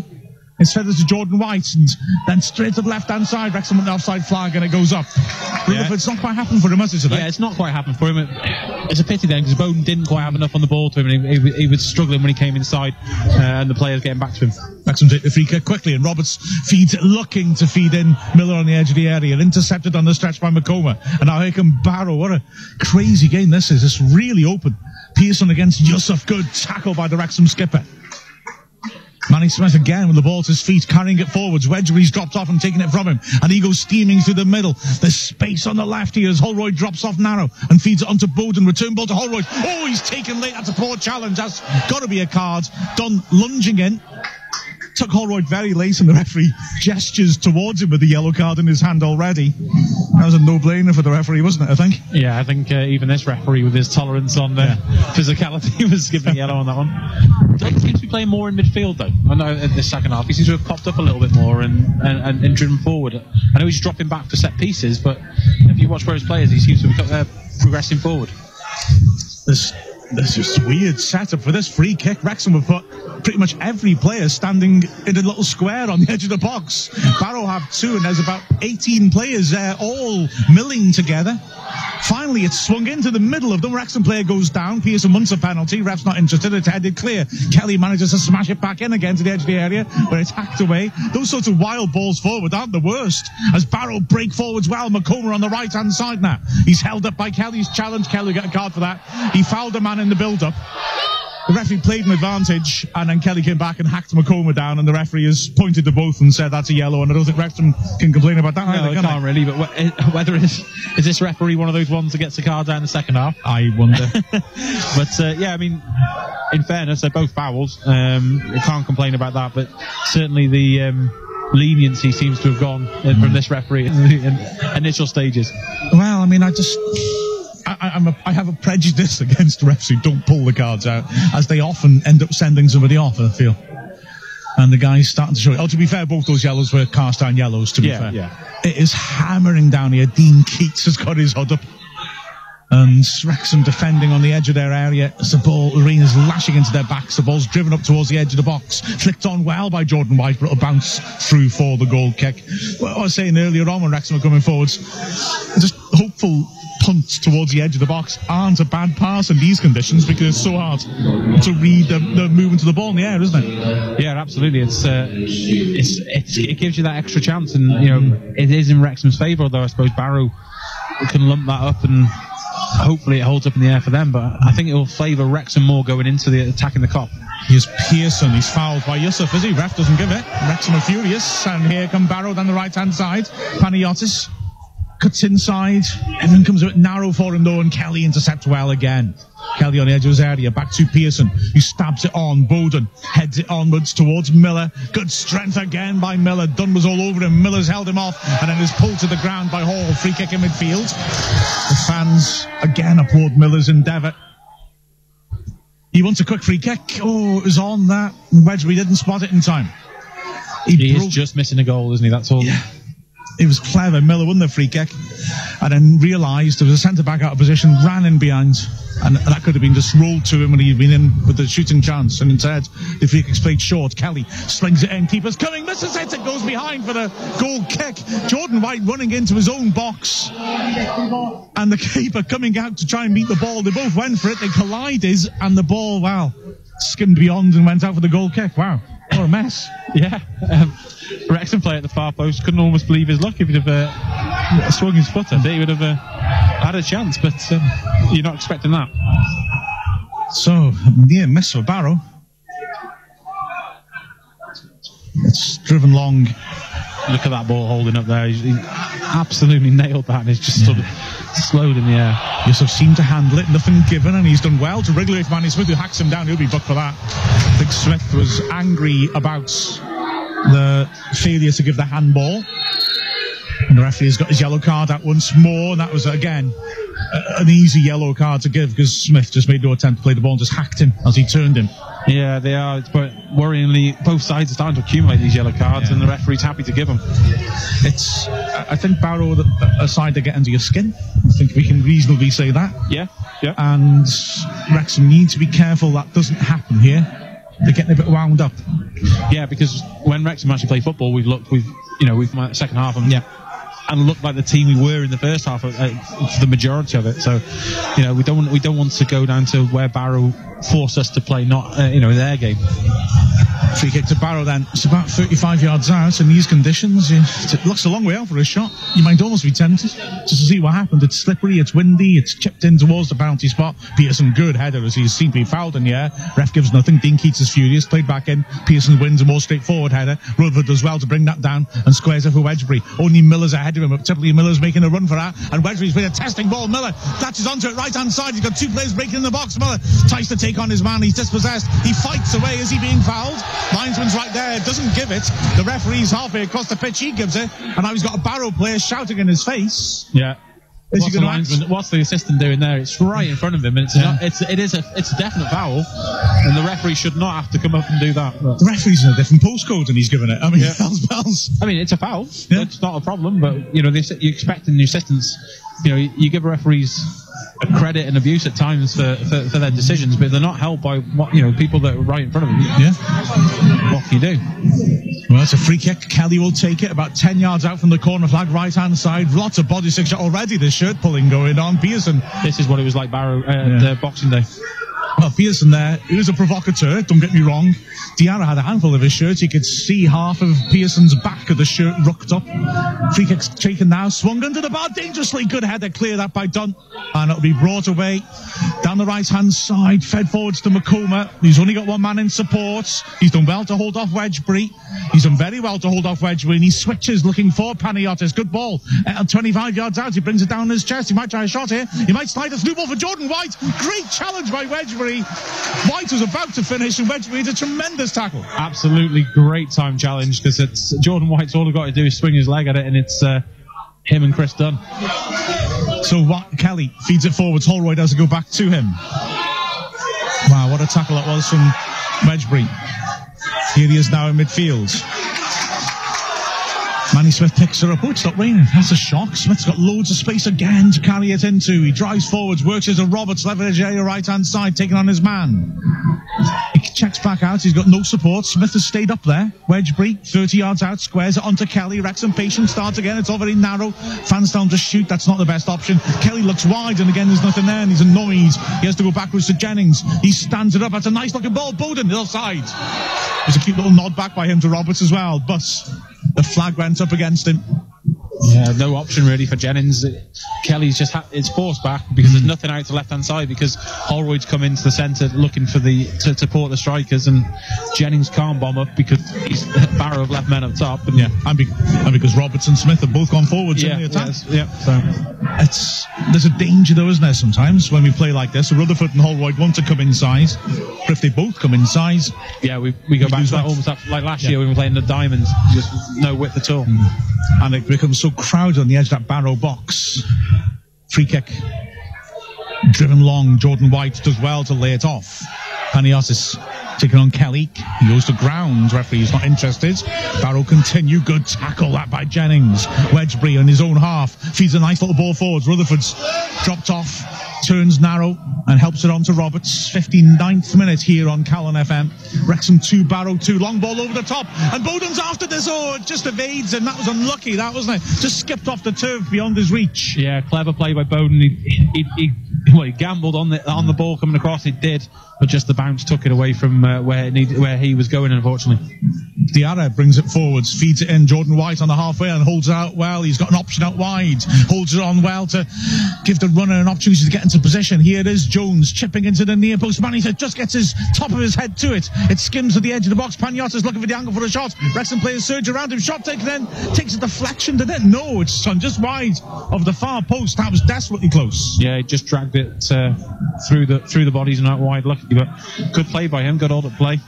He did really well to hold on to it, and they just pulled it across from 20 yards.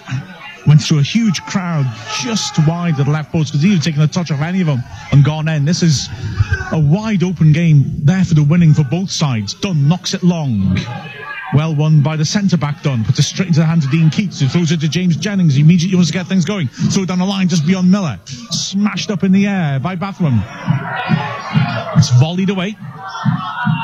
Pearson, studied, headed down to Jennings, who under pressure in halfway and is clattered into by Panayiotis. The linesman gives it for the referee, who didn't seem to be going for it initially. Clear foul. Free kick, Wedgbury wants to take it. Panayiotis won't step off the ball. Eventually he does, and Pearson takes over. Pearson thinks about chipping it down the line, looking for Miller. Referee tells Pearson to get on with it. I promise you, Pearson's not wasting time in this sort of situation. Clips it towards the penalty spot. Bowden after it, too strong, and it skips all the way through into the cop. The rain's got up again. But it is just wide open, this, isn't it, really? Absolutely wide open. Yeah, and it's the conditions are helping it become that sort of game of football. Wrexham trying to play it along the floor and getting some joy, but both, you couldn't pick a winner on this. Wrexham have been the better team and have played the better football, but you can't, with the size of Barrow and the way they play, a goal could come. This could be a 4-4 easily. Absolutely. I think it struck me as well is that Kelly, you'd think maybe this isn't his sort of game, frankly, but it's in the centre of the pitch. Yeah, he's had one of his best games. Very impressive. The rain's lashing down now into the face of Logan. Hits it. Lord Dixon, beg your pardon, hits it and it just sits on over the centre spot, hangs and drops. Wedgbury helps it on. Dunn beats Bowden in the air. Wrexham press hard though, and Panagiotis squeezes it round the corner. Kelly's beaten to it by McComa. McComa does really well to clip it inside to Jordan White, who's tackled. Play continues. Jennings with a great challenge, sliding in, throwing a halfway line, right hand side. This game's going to be, it's going to be interesting what subs come on and what they do. I've just sort of, I didn't see him getting warmed up. But, that was impressive, that. Yeah, Jack McCreth obviously just stripped off and ready to come on. I was about to say, what type of player is Jack McCreth in this weather? Because smaller players don't tend to do well, but it's going to be interesting. Well, when I was saying about 5 minutes ago that Rutherford had struggled to get into the game, I must admit I was thinking then McCreth might be a good option to replace him. Yeah, I didn't want to steal your thunder when I saw he was coming off. I thought I'd leave you on that, but you're right, Rutherford's on one of his quieter games, and it's the right decision. Throw in taken. It's touched on to McComa, right-hand side. He turns. He's played very well. He has Jordan White as well to get beyond James Jennings, his old teammate, but Sean Pearson tackles him. Throw in to Barrow, about 25 yards out, right-hand side. 18th minute of the second half here on Calon FM. Still Wrexham 2, Barrow 2. As we're waiting for Jones, the man with a long throw-in, to get to the ball. He's taking his time over it. The Wrexham fans are not impressed. Diarra has made his way up to the near post. Jordan White is standing off the pitch at the moment. Give himself an angle to attack this. Jones slings it in with height to the near post, headed away powerfully by Pearson, and Holroyd does well to get to the loose ball and hook it away pretty much for the throw-in where that last one was from. Jones again stalks slowly back. Wrexham left two men up to try and spring a breakaway if they can clear this. As Jones is taking a dangerous long time over this. He could get himself into trouble here. Finally, he has hurled it in, and Jordan White flicks it on dangerously to the far post where Dunn, the centre back, just couldn't get proper contact. He'd attacked it and it went too high and it skimmed off the top of his head. McComa has kept it in left hand side, and he's hit the goal line. Has he won a corner? Yes, he has. And Barrow, this big team, continue to pile it on with set pieces. Yeah, this is the danger, isn't it? This is what they did to Wrexham Boxing Day with using the throws, how they got the goal in the first place, and the corners as well. They're taking a short one here, and they've caught Wrexham out as the ball's driven in but takes a deflection, spins up in the air, and Kelly has gone across. Has he put it behind for another corner? Yes, he has. Wrexham again are angry. They feel it's already gone out. You've been in the referee's ear quite a bit this match. It's not worked yet. Now no Barrow player has gone to retrieve the ball, and in the end Wrexham do so. So corner, left hand side. Some again looking at the wrestling and the goal mouth is played in. Wedgbury volleys it away at the near post. It'll be swung back in again though. Right footed, nasty ball into the near post, goes across the face of goal and ricochets partly clear. Diarra keeps it alive, plays at the edge of the area. Jones with a delicious cross, tremendous defensive header to put it behind for another corner by Roberts. Yeah, he's done well to come across there. Really had to put his head in where it hurts, because the Barrow player behind him was ready to knock that one on target. Jones has already scored with the worldie, and he hit a delicious outside of the left foot curling cross to the far post from Roberts at full stretch. Headed behind, here's Jones with the corner, floated in, headed into the goal mouth. Good clearance on the stretch again by Roberts to the edge of the area. The ball's bouncing awkwardly, well won by Pearson. Holroyd's fighting for it, he can't win it. Jennings does, and he's helped it on nicely. Can Wrexham break? No. McCreth beaten to it by McDonald, but Jennings was taken very late there. What colour's the card? I assume it's yellow. It is. Jennings did well to attack that loose ball, and I think it was Panagiotis who took him out. Paniotis already been booked? No, Dunn is the only Barrow player to be booked. Ah, okay, no problem. Oh no, he did the foul. We didn't get booked for the. He fouled the lad. That's right. Yeah. It was in the period when the referee was giving yellow cards out for most things. I was getting confused. Paniotis has given the yellow. He and Jones have now switched flanks, understandably, as Jones cut in from the right to score that fabulous goal for Barrow. That's good for Wrexham, that breaking play there, because they were starting to build up ahead of steam. They certainly were. A series of dangerous set pieces. Chris Dunn hits the ball forwards, and Barrow smash it back over the top. Jones has an awkward one, hanging in the wind, and Manny Smith can't read it properly, allowing Yusuf to get ahead of him. Manny Smith is pulling his shirt, and now he's just showing that he doesn't want to get a second yellow by throwing his hands up in the air. Wrexham win it back anyway. Holroyd, good footwork, spreads well. Now McCrath's first chance to get involved. He crosses the halfway, and Roberts is steaming outside him. McCrath holds it up, works it into midfield. Wedgbury is there, and he helps it across to Jennings. Not the best pass. Jennings gets there. I think he rather slowed down to draw Jones to him so he could surge past him. He helps it on to Wedgbury. Wedgbury into the hole. Holroyd turns, having come narrow. Works it back outside. Wedgbury again. Wrexham work a little bit of space in midfield for Wedgbury now, and he swings the cross in, just too much on it, and the defender Dunn lunges and smashes a header away for a throw to Wrexham 10 yards out. This is going to be taken by Roberts, who looks for aerial options. McCrath offers, Bowden receives it, works it back to Roberts, who clips a lovely ball. Now to McCrath, right hand side, early ball in, nearly carries to Miller again. Dunn clears it. Jennings, right footed, lashes it, just wide. Tremendous strike by Jennings. He thought it took a deflection behind for the corner. Ref gives a goal kick. Is that with his right foot as well? Right foot. Yeah, he drove that one. It's made the crowd excited at least. But I'm just thinking, we had the conversation before McCrath came on, or sort of briefly touched on it. Who do you what other options have you got on the bench for this game? I suppose Masanka would be the obvious one, but Miller I'd keep on. I think he's looked dangerous. Bowden has done well in starts, and Holroyd's playing all right in the wide bit, so I suppose it'd possibly be Bowden, but he has dropped off and created nicely. Maybe not so much in the second half. Yeah, here's McCrath to Bowden, and that's good vision by Bowden. Works in Roberts, swings it in, and Dunn misjudged that a bit. Jimmy Dunn just about headed it clear, almost on the half volley. It's clear to the halfway, and Manny Smith is there. 4,390 is the crowd. I think they said 103 away fans. Not sure I caught that right. Here's Wedgbury crossing the halfway and right hand side. Has to go backwards in the end. Manny Smith is there. Halfway through. Jennings is available on the left hand side. Halfway through the second half here in Calon FM. Still 2-2. Play a bit compressed, so maybe we can have some nick it over the top. Holroyd with the idea. Miller can't get to it. Diarra intercepts and plays it straight to McCrath. What is he doing there? McCrath helps it on. Cross comes into the near post. Ricochets off the defender and behind for a corner.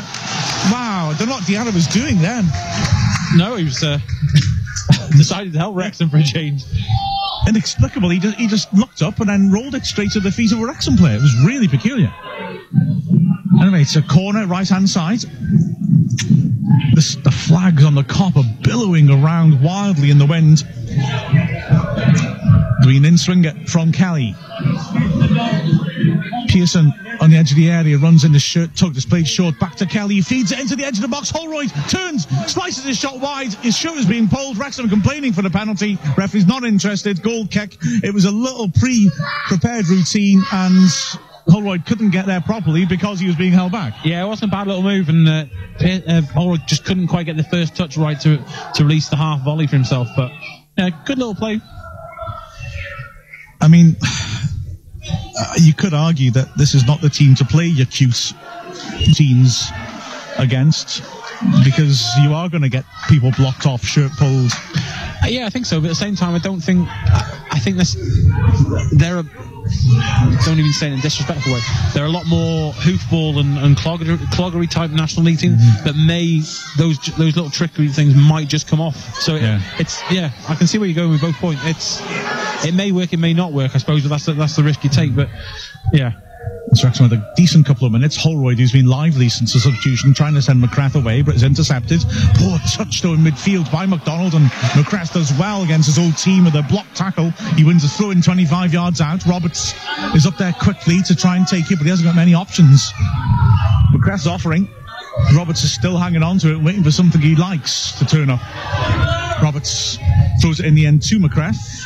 McCrath turns. Oh, he's giving it away. Lucky for Wrexham. It ricochets to Kelly.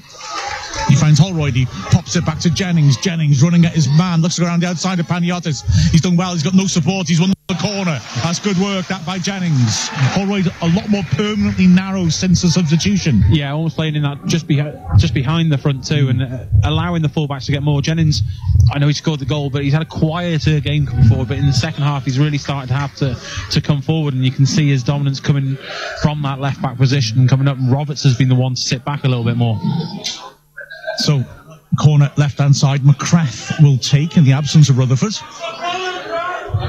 Bowden stands on the keeper. The rest of the players are on the penalty spot. It's swung in towards that area. Too much goes behind for the goal kick. Holroyd lost his man at the far post, and it was going into his vicinity, but I don't know if the wind caught it. It was just badly overhead, but it was way over his head. And it was like that golf shot. You wait for the wind to die down and or to pick up, and he didn't quite happen exactly how he wanted it. 19 minutes left here on Calon FM. Still Wrexham 2, Barrow 2. Chance has just dried up a little bit. The game certainly hasn't. The pitch hasn't. It looks with the amount of rain that we've had in the last few days, and particularly in this match, fair play to the ground staff, because the issues from a couple of seasons ago have really dried up. The pitch has looked good. Oh yes, imagine how it looked a couple of years ago as White and Pearson fight for it, and Pearson does well eventually to hack it away. McCrath, shirt being pulled all over the place. Referee doesn't give it. Wedgbury with a control chip over the top. Miller chasing, but it's got too much on it. It's a cute idea by Wedgbury. You could see him really trying to take something out of that chip, so it didn't carry through to the keeper, but it was a difficult ball to execute correctly. Yeah, clever ball, but I mean, saying the ref likes a bit of physicality, the player's all over McCrath, and surely that's a foul. Exactly. Now then, the referee may be thinking about the 6-second rule here, because Dixon, the keeper, has held on to the ball for a hell of a long time. He's finally released it now, and there's a blazing man ball by Jordan White. Referee's right there. He thinks about it for a long time before giving it. Free kick in the centre circle. As the fourth official is programming his board again. I can't see which side's prepared to sub. Barrow. Anyway, free kick in the centre circle. So, not a chance yet for Bafetembi Gomis to come on. Ball plays to the edge of the area. Manager flicks it on, nearly carried through to McCrath. It's carried out to Diarra, who hacks a clearance, but it's found a teammate. Wedgbury can't win it. It's knocked over the top. That's dangerous, is it? No, it's dribbled out of play. Throw to Wrexham. About 15 yards into their own half. Taken quickly, but the referee wants a substitution to be made, so Gomis will come on. And it's reason to see AD Pinnock in the Barrow dugout, though, is urging his side to push forward and stop hemming themselves in, because Wrexham have applied pressure and kept them back. Makoma coming off. A little bit of a limp, it looks like, maybe. He's coming off pretty quickly. Not the body language of somebody who's trying to waste time, interestingly. Yeah, normally it's a bit of a slower walk. Yeah, I thought they'd be settling for this, especially the way they took their time over the long throws. Gomis has come in and see if it's a change of shape at all. Jordan White's immediately encouraging him. Looks like a straight swap, maybe just caused by the fact that I think Makoma looked to be limping off. Maybe he's picked up a knock. Chris Dunn carries it out of the box, left-footed, drives it through the middle. Miller jumps and flicks it, but Jimmy Dunn's kept his eye on it and cleared. Gomis lays it off. Panagiotis knocking it forwards. Pearson keeps his head. Not the best pass to Jennings, though. And Panagiotis has got beyond him and come narrow. He's helped it on nicely to the edge of the area. A turn ball. Panagiotis now dangerous. Says feeds a poor ball. Wow, Wrexham will be relieved that Panagiotis' decision-making wasn't better there. Yeah, he needs some composure on the ball there, because play had broken up in front of him and he got a lot of space, and there was quite a few Barrow players bursting in there, giving him options.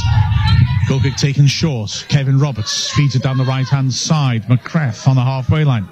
As Wedgbury in support, he dinks it forwards instead to Bowden. The awkward ball to take it as well. Takes it on the chest, helps with the left-hand side. Wrexham switch play quickly. Jennings stands a diagonal up. That looks offside to me. Headed away, no flag. No, he definitely come from behind. So Wedgbury's got to the loose ball now, corner of the box. McCrath feeds it inside. Holroyd pops to 25 yards out. There's movement in the area. Cross takes a deflection. Miller climbs, heads it, hit the bar, and Bowden to the rebound, hit the post, and it's in! Wrexham score! Scott Bowden's first goal, the Ray scores! Wrexham take the lead! 16 minutes left! George Miller so unlucky with that header. Brilliant header, it's the crossbar. And I thought Bowden, the angle would have gone, but very much like Jordan White got his first goal for Wrexham on New Year's Day last year away at Southport with a bit of a scruffed effort. Bowden gets there, but this one was a very, very cute angle. And, brilliant for Scott Bowden. He started the last few games and he's now starting to get a couple of goals, but his overall play, especially in the first half today, has been brilliant. Well, as I said in the commentary, I thought he'd missed. He slid in. It was a ball in by Holroyd, took a deflection. Miller, great header, did well to beat the centre-back, plant against the bar. It dropped down. Open goal for Bowden, but the angle always getting worse, and he squeezed it in, and I thought he'd hit the outside the post, but I think he may actually have hit the inside of the post, maybe hit the defender who's coming to cover. Yeah, I think so. It's a combination of that. 3-2 to Wrexham. Yeah, absolutely, and he'll love it because he's on his on the pitch with the Bermuda Triangle, as they call themselves, of Holroyd and McCrath, the three obviously playing together. And now Wrexham win it back straight away from the restart, and McCrath is bursting down the right-hand side. Great tackle, throw level the edge of the right-hand side. And, well, all of a sudden Wrexham on the front foot once more. Yeah, let's just not capitulate like we did in the first half. Exactly, yeah. Well, not capitulate, sorry, but let's not get caught against the run of the play. I want to see McCrath, though, use his pace and beat a man. He whether it's confidence, he seems to want to have it and play the ball inside rather than go, knock it outside and use his obvious pace. And I want to say that's the first time we scored 3 this season. It is, isn't it? I think so, yeah. It is, yeah. Throw in taken. Wrexham with another throw. Well.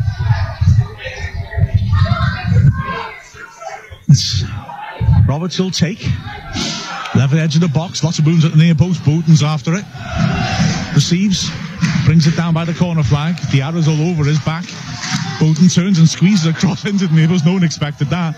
And Gomis just hacks it straight into the crowd. Throws to Wrexham on the edge area. Right-hand side. Wrexham looks shell-shocked when that was 2 goals in. Barrow need to reset themselves here, don't they? They do, and imagine we'll see. I think it's Tony Diane that'll come on for him at some point. He makes Diarra look small. Holroyd turns edge of the area, shooting chance, left-footed, splashes it into the cop. Well, that was a shame, wasn't it? He sat up for him, that. Good quick turn and got his shot away, but always leaning over it and head wasn't over the top, unfortunately. That would have been the end of it, wouldn't it? I think if he'd scored another there. Yeah. Goalkeeper getting a cheer then, because he's actually hurried up and chased after the ball. Now they're down 3-2.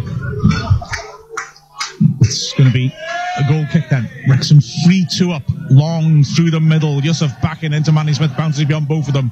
Pearson launches it away to the halfway line. Bowden waits for it. Oh, he's brought that down beautifully considering the swirling wind. And off balance, lays off to Wedgwood as well. Free kick given to Bowden. Ref could have played advantage there, frankly. But credit to Bowden. Technically, he's done very well with that sort of ball. His hold-up play has been great, and he's added the goal that is missing from his game. But his hold-up play has been benefited with the movement of Miller and the movement of Holroyd coming in, having more attacking players on the pitch. Wrexham need to close this out now. Free kick taken. McCrath helps it inside. Holroyd very alert. Helps over to the right-hand side. Roberts is there. Holroyd once more. Wrexham's working around a little triangle 30 yards out. Roberts is fighting away after his initial pass was blocked. He's done well to retain possession.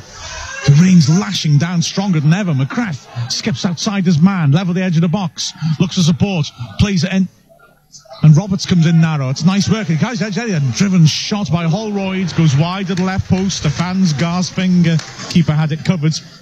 Well, the rain is definitely stepped up a notch now. But yeah, it was a good shot by Holroyd. Didn't quite get in the connection he possibly was needed for it. It wasn't as much power in it, but certainly had the keeper scrambled into his left. Results in other places aren't going too badly for Wrexham. Fylde beating Tranmere 4-1. Dagenham a drawing at home. Macclesfield winning 4-1 away, mind. Dover a drawing. Sutton a winning, mind. But against Boreham Wood, who decides chasing us. Yeah. Yeah, not too bad so far. Wrexham need to close this out. Goal kick taken out for a throw to Wrexham in front of the dugout. It's lashing down onto the roof of the dugout. Keats has had his hot up all through the second half. Jennings is limping as he goes to take this throw in. There's a chat to his manager. The rain is swirling so much it's actually got under the roof and it's starting to hit us, and that's quite rare. And you can hear the wind affecting the microphone as well. Throw in taken. Miller can't bring under control. These are horrible conditions. Thrown in short. Paniotis put under pressure from Kelly and he can't control it. Throw to Wrexham. 10 yards into the Barrow half, left hand side. Paniotis is a pop at the linesman, the teammates, just the life in general. He's not happy. Jennings will take the throw. Referee tells him to hurry up. Alroyd offers down the line. He throws beyond him. Bowden knocks it on with his shoulder, I think. Gummies knocks it clear. Kelly, awkward bouncing ball, and he's done really well off balance to hook it on partially. Wedgbury's fighting in midfield with Hall. Hall knocks it away, but Roberts brings it down. Feeds it to Wedgbury. Round the corner. McGrath halfway line. Right hand side. Wedgbury's in a nice run ahead of him. McGrath comes into the space Wedgbury created. Runs into trouble though. McDonald tackles. McGrath tackles back, but illegally. Free kick. Scrappy spell of play. Wrexham just need to settle themselves a bit, if you can, in these conditions. Yeah, I mean, and that's the conditions and the style of football you're facing. But Wrexham hopefully learned enough from that first half that it won't happen again. So, free kick in the centre circle. The keeper's come up to take it, drills it into the box. Too much on that, and it soars behind for the goal kick. I mean, it's well marshalled by Pearson. Yeah, both centre-backs on occasion have just got tight to their men, and then when it picks up in the wind, it just soars over everyone's heads and the danger passes. It's a sort of double-edged sword having a physical team, I think, in these conditions, because on the one hand, if you can get the delivery right, the ball swirling around and big bodies in there, you can cause problems. But on the other hand, there's a temptation sometimes to just launch it in there, and the wind just takes it away from you, and it's out of play. Yeah, absolutely. Goal kick taken. Jordan White inadvertently flicks it on into the Wrexham half. Forgot he'd left us for a moment, but it's cleared. Jennings lashes it back in, and Bowden's judged that well. Nods down to Holroyd. Is he fouled in midfield? Ref says not. I think he's right, to be fair. Yeah. Gummies won it off from him. Paniotis being hassled by Kelly. Turns and nicks it inside. Gummies on the halfway and hassled by Wedgbury. He's done well to dig out a ball across the left-hand side. McDonald helps it on. Here's Jones now. 10 yards into Wrexham's half, left-hand side. We're into the last 9 minutes as McDonald left back comes surging forward as well, nicks it beyond Wedgbury.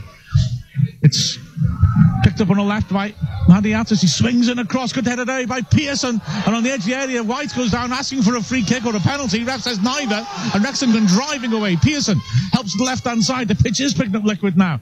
Jennings drives it forwards. Miller on the chase, won't get there. Done. Mine's just a drive away from Miller. It's really, the conditions are extreme, and it's almost becoming a matter of players winning individual battles as much as anything tactical. There's just driven forward. Poor ball. Roberts is there, has the composure to hang on to it. McCrath wants it early. Roberts sees the possibility, but it's hard to weight those balls right, and he finds only McDonald. And here can Barrow again down the left-hand side. The ball driven into the edge of the area. Jordan White back to goal. Nice footwork. Lays it off. It's fed forwards by Gummies. That's a nice looking ball. Yusuf turns and hits a shot, and it goes behind for a corner. Pearson got tight to him. I'm glad that you said a corner then. I missed the tackle because I thought that's one of the worst shots I've ever seen. Well, just sort of never got any angle on it. I must be honest, I immediately thought it was a corner because Pearson got tight to him, but the way Wrexham seemed to be shouting for a goal kick as if he hadn't, but no, I think he did get tight on him. Now Barrow making a double change, and it's not the Anya, interestingly, but Grant Holt, the experienced target man, is coming on, and so is Byron Harrison, a big man who can play off the striker. Jordan White comes off, gets good applause from the Wrexham fans, and he reciprocates. Nice to see. As Barrow are going to throw the kitchen sink at Wrexham now, which in these conditions you can hardly blame them for. And the second is that Paniotis coming off, it is. It's a Barrow corner. They've made 2 changes. They've got extra height in there now. Yeah, experienced target man Holt as well. Yeah. And this will just be a case, surely, of launching things forwards into the gale. So you've got 6.5 minutes left here at the racecourse. Wrexham leading 3-2 on Calon FM. Corner to Barrow. It'll be an in-swinger from the right-hand side. It's swept under the bar. Nasty ball in, and it's flicked wide. Stripped by Dunn, the Barrow centre-back, who was jumping away from goal, tried to angle his neck and head it back in, and couldn't put it anywhere near the target. You know, he's saying about not being sure about if it was a corner or a goal kick, and I was thinking when the corner came in, the rain is so heavy that visibility is actually not that great, is it? It's hard to see in the 6-yard box. Yeah, you're right. It is affecting, obviously, from here, but the referee's not, from his distance as well, it's still going to affect him, and the players are, their vision as well. It's difficult to play, and I wouldn't fancy being out there myself. Akil Wright is ready to come on as Dunn's goal kick is inadvertently headed back to his goalkeeper by Jimmy Dunn. Yeah, actually, this could be the right conditions for Akil Wright, driving through the puddles. Yeah, it could be, but it depends on, hopefully it's not risking his injury because these conditions are going to be slippy. Barrow managed somehow to get out from the back. The keeper taking a bit of a risk, but he's managed to find Dunn. who helps it on, and he stayed down. Hurts. Oh, right. Important interception by Wedgbury there in midfield. Dunn, the Barrow centre-back, is up and limping massively. He's struggling a bit. And he's about to receive the ball, I think, is he? Has played instead to Diarra, who's got two Wrexham players on him. And under pressure goes back to the keeper. Smashed away deep into Wrexham's half. Now it hangs in the wind, which deceives Holroyd, and he can't reach it. Holt helps it on dangerously, but Pearson is there. Works it back to Chris Dunn, and he clears to the halfway line. Headed away, Jimmy Dunn, who seems to be moving okay now. Gomis just about gets it away from Holroyd in the middle of the pitch. Holt again, coming deep. Wrexham fans trying to urge their team over the line into the last 5 minutes here on Calon FM. It's worked over to the left-hand side. Jones has got, we know, wicked delivery with his left foot. He stands it up towards the penalties, but it hangs in the wind, and it's helped on by Holt. Tremendous block by Jennings. Barrow shout for a penalty. Referee can't give that. Jennings, marvellous block, got so close, no matter what part of his body it hit. It's fed on now. Wrexham have got the game stretched. Can they break? McCrath has got Miller in support. He's got Bowden lurking too. Plays in Miller down the right-hand side. He surges beyond his man. Bowden's in the middle. Miller pulls it in, and it's hacked behind by Dunn. Great work by Jennings at one end and nearly a breakaway goal at the other. Yeah, absolutely. But I mean, McCrath should have put the afterburners on then. But now that ball he plays in, then what's Dunn doing defending it out for the corner? Surely he's got no confidence to keep it because Bowden's nowhere near him. Yeah. They should have dealt with it, but I think the players will be out there now. The rain stopped. We'll be delighted to see that gust go over. Here comes the substitution, and Kelly's coming off for Akil Rice, which is understandable. It's a bit of physicality in the middle of the pitch, win a few headers, the ball swirling around, but Kelly's had a great game. Yeah, great shifting Kelly has. And Kelly is going over to take the corner, which means he's got a long walk, and he's going to take it as slowly as possible. He wanders across the pitch, but a really good shift Marcus Kelly's put in the centre of midfield. And he gets a standing ovation from the Wrexham fans. He'll be replaced by our third ex-Barrow man. We had Rutherford, who won the FA Trophy at Barrow. We've had McCrath come on, and now Akil Rice, who spent the season on loan at Barrow last season, playing as a winger. Bizarrely, that shows how long ball they were. You can see that working in a side like that, I suppose, can't you? But Akil Wright comes on, it's a corner. Wrexham have got a short corner set up. This time, not so any cunning intention, but just to waste time. It's rolled to Bowden, and Bowden's going to stand on it on the corner flag.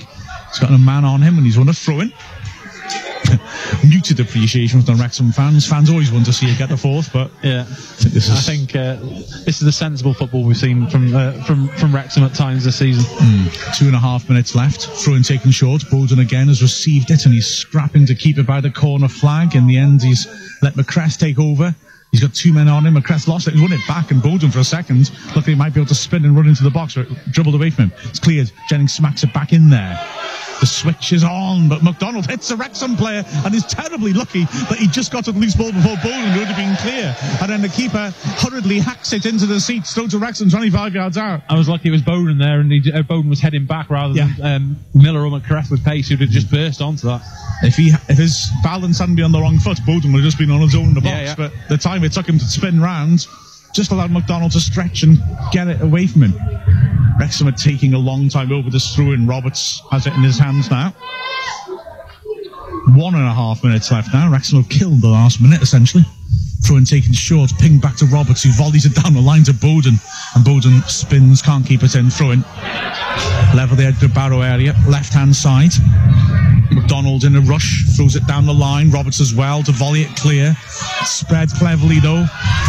And now, here is the centre-back Dunn driving over the halfway and helps it on batter, and the right-back is virtually playing as a winger now. He's stayed at the pitch while Wrexham were attacking.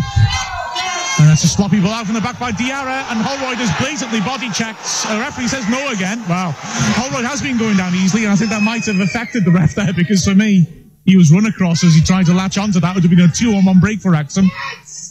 Referee says no. He should book Holroyd then. He should. If he thinks that, he should book Holroyd. I can see where the referee's thinking. I think Holroyd conning a little bit, but definitely foul. Barrow give it away, and Roberts sensibly carries it a long way up the pitch and draws a free kick. That's good work, that by Roberts.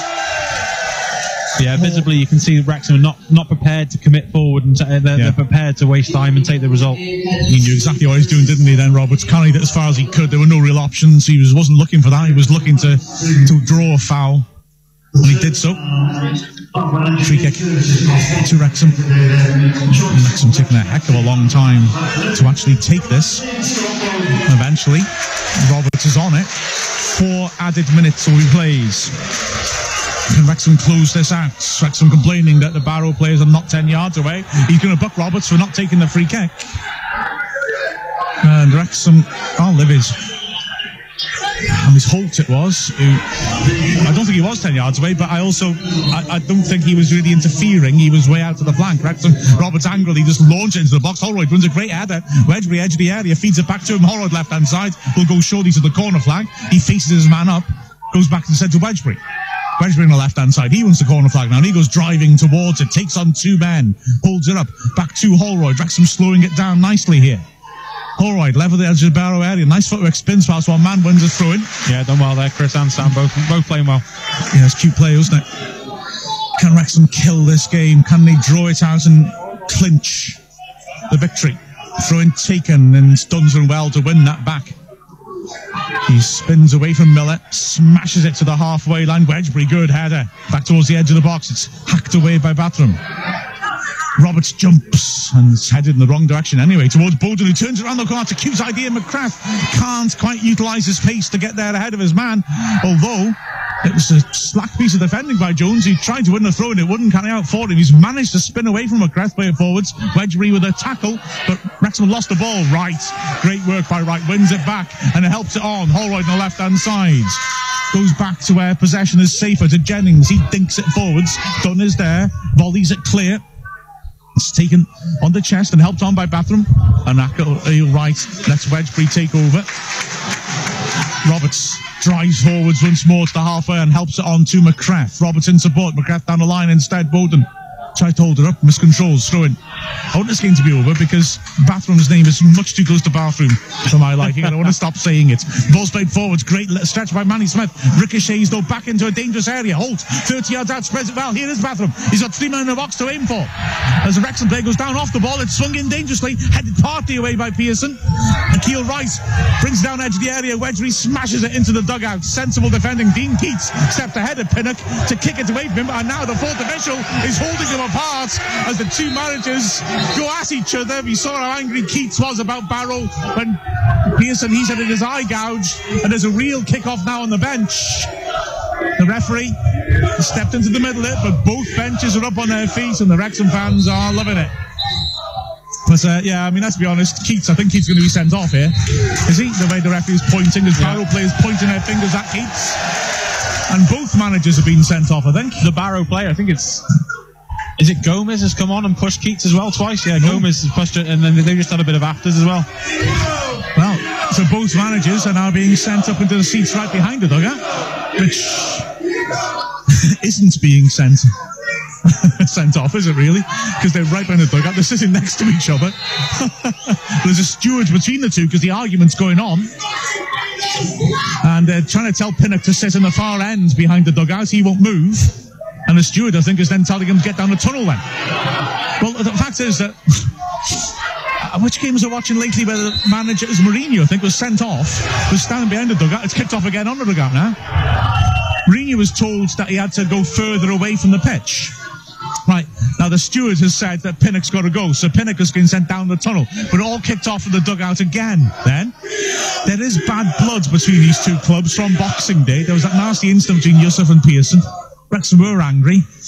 Barrow are a bit bitey and scratchy, you've got to say. Now the 4th official is talking to the ref, and the ref just says, calm down lads, and walks away, and the 4th official thinks, yeah, thanks for that. I'm still stuck in the middle of it. And we've had the 4 added minutes, but there's got to be a good chunk extra added on, isn't it? Oh, now there's Wrexham player goes down on the ground in the box. The crowd were furious, but the ref hasn't seen it, and the throw-in's been taken. And here is Gomes, who launches it into the box, headed behind for a corner. Wrexham are livid. Don't know what happened there. The crowd went up. Did you see it? Yeah, I know. I all heard with the crowd roaring, looked for the crowd, and it was, I saw the player with his shirt around his head. Barrow are not going to get many friends out of these games. Ball played in. Dunn does well to punch it away. Ball driven back into towards goal, and it's in.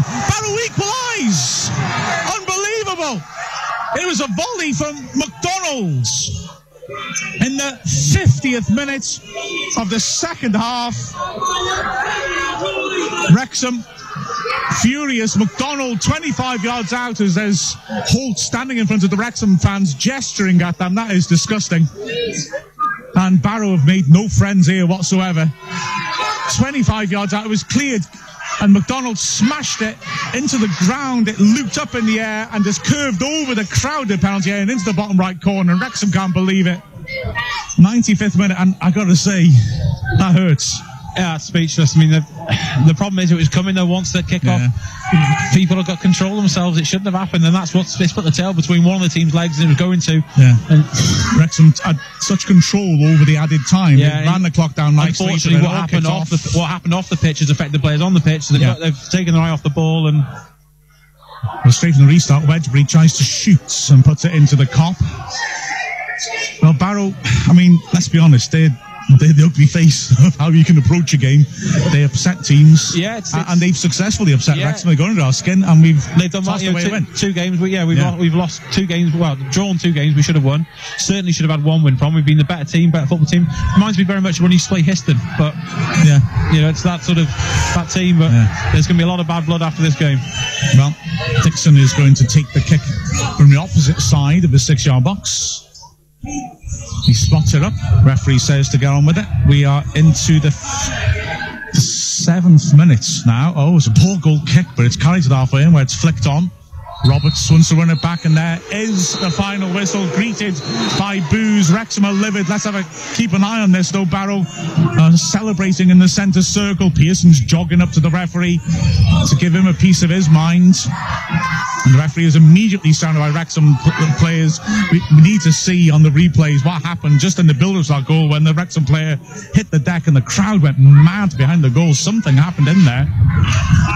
The referee standing in the centre circle, surrounded by players from both sides, but it's starting to dissipate now. Pearson's still in there giving it loads. Yeah, it doesn't seem to be too much afters between the players, but I think it's the teams on the bench that's going to be the issue. Yeah, I think it'll be an interesting press conference afterwards. You're not wrong there. It's been feisty, let's put it that way, but huge frustration for Wrexham. They have failed to close out victory despite scoring 3 goals in a match for the first time this season. The stewards go sprinting off out of the tunnel onto the pitch just to make sure the referee is accompanied down the tunnel. A controversial game for the ref, and frustratingly for Wrexham, not a match which ends in victory. I'm Marcus Kelly. Follow Wrexham AFC on Calon FM. Well, pick the bones out of that. We've got 4 minutes to broadcast, and Wrexham will be immensely frustrated by those drop points there. It looked like they got it twice in the game, at 1-0 and also at 3-2. But just not able to. And the nature of that final goal with a controversial build-up to it, with the way it was sort of mishit into the ground or deflected and soared over the crowded box into the bottom right corner, Wrexham will be livid. I mean, yes, it's difficult to take, isn't it? There's never a good time to concede a goal, but that last kick of the game, when you win, the exuberance you feel, or you get that equaliser, and then to have it out, it's like it's the sucker punch that takes the wind out of you.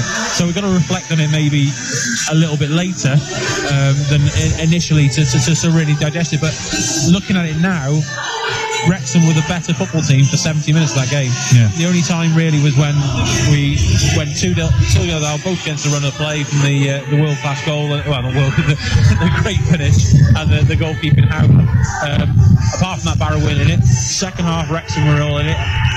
And the weather just suited them, and Barrow always had a chance. I said this game could be 4-4 at one point. It ended up 3-3, but there could have been goals from either side. Wrexham just guilty maybe in not putting to bed. They looked a bit too lacklustre, taking it into the corners, doing it maybe a bit too early for me when there was chances on the break. Certainly when we had 3 versus 2 at one point and we took it into corner. I understand it's part of the gamesmanship. I understand that it was a sensible thing to do, but the players need to then see that job out if that's the way they want to do it. And whatever happened on the dugout, whatever was said, whatever was affected and spilled onto that pitch. And what happened, I don't know. Like you said, it's interesting to watch a few events back there to really sort of make an accurate assumption, but you can only sum it up as disappointed. Certainly we should have 4 points in these last 2 games against Barrow. Arguably we should have had 6. We've been a better team on both occasions. We've played the better football. We finally scored 3 goals in a season, but then we've conceded 3, and I mean, there's not a lot you can do about the goals. Chris Dunn has punched that third one. He's punched it quite well in the wind conditions. Come on, and the lads hit the volley into the ground, and it's quite a final that you can't do anything about it. Unfortunately, it's just frustrating, and it's just that sucker punch. Absolutely right. Yeah, man of the match call. There's a few decent candidates in there, to be fair. Yeah, there's a few decent candidates. I'd like to say well done to Scott Bowden for getting his home goal finally, and he worked hard and he had to put a good shift in. George Miller, a goal away from being right up there. Pearson and Manny didn't have bad games. James Jennings was better in the second half. Quiet for me, although he scored the goal and did quite well. But I think the best player on the pitch for Wrexham today was Marcus Kelly. I think he dictated the way we play. We played through midfield for a change, and he just tired probably in the end. But I liked him sitting in that slightly deeper role. I thought it suited him, and Wrexham looked a better team, and we created 3 goals. And the conditions didn't bother him. You sort of think this is sort of conditions where you want to keel right, and they're scrapping through the puddles and the wind. But he actually was feisty as well. He did very well when he didn't have the ball. Yeah, he looked like Keats, and it was reminiscent because small sort of blonde gingery hair and in that role. But just a pity we couldn't get over the line with 3 points. Oh, massively so. Wrexham was so frustrated of that. A game where maybe they were distracted by off-pitch affairs. Certainly that happened at the end of the game when both managers got sent off. But to concede that goal in that manner, a real kick in the teeth. Frustration for Wrexham as they finally find their goal danger with a final score: Wrexham 3, Barrow 3. I'll hand back to the studio.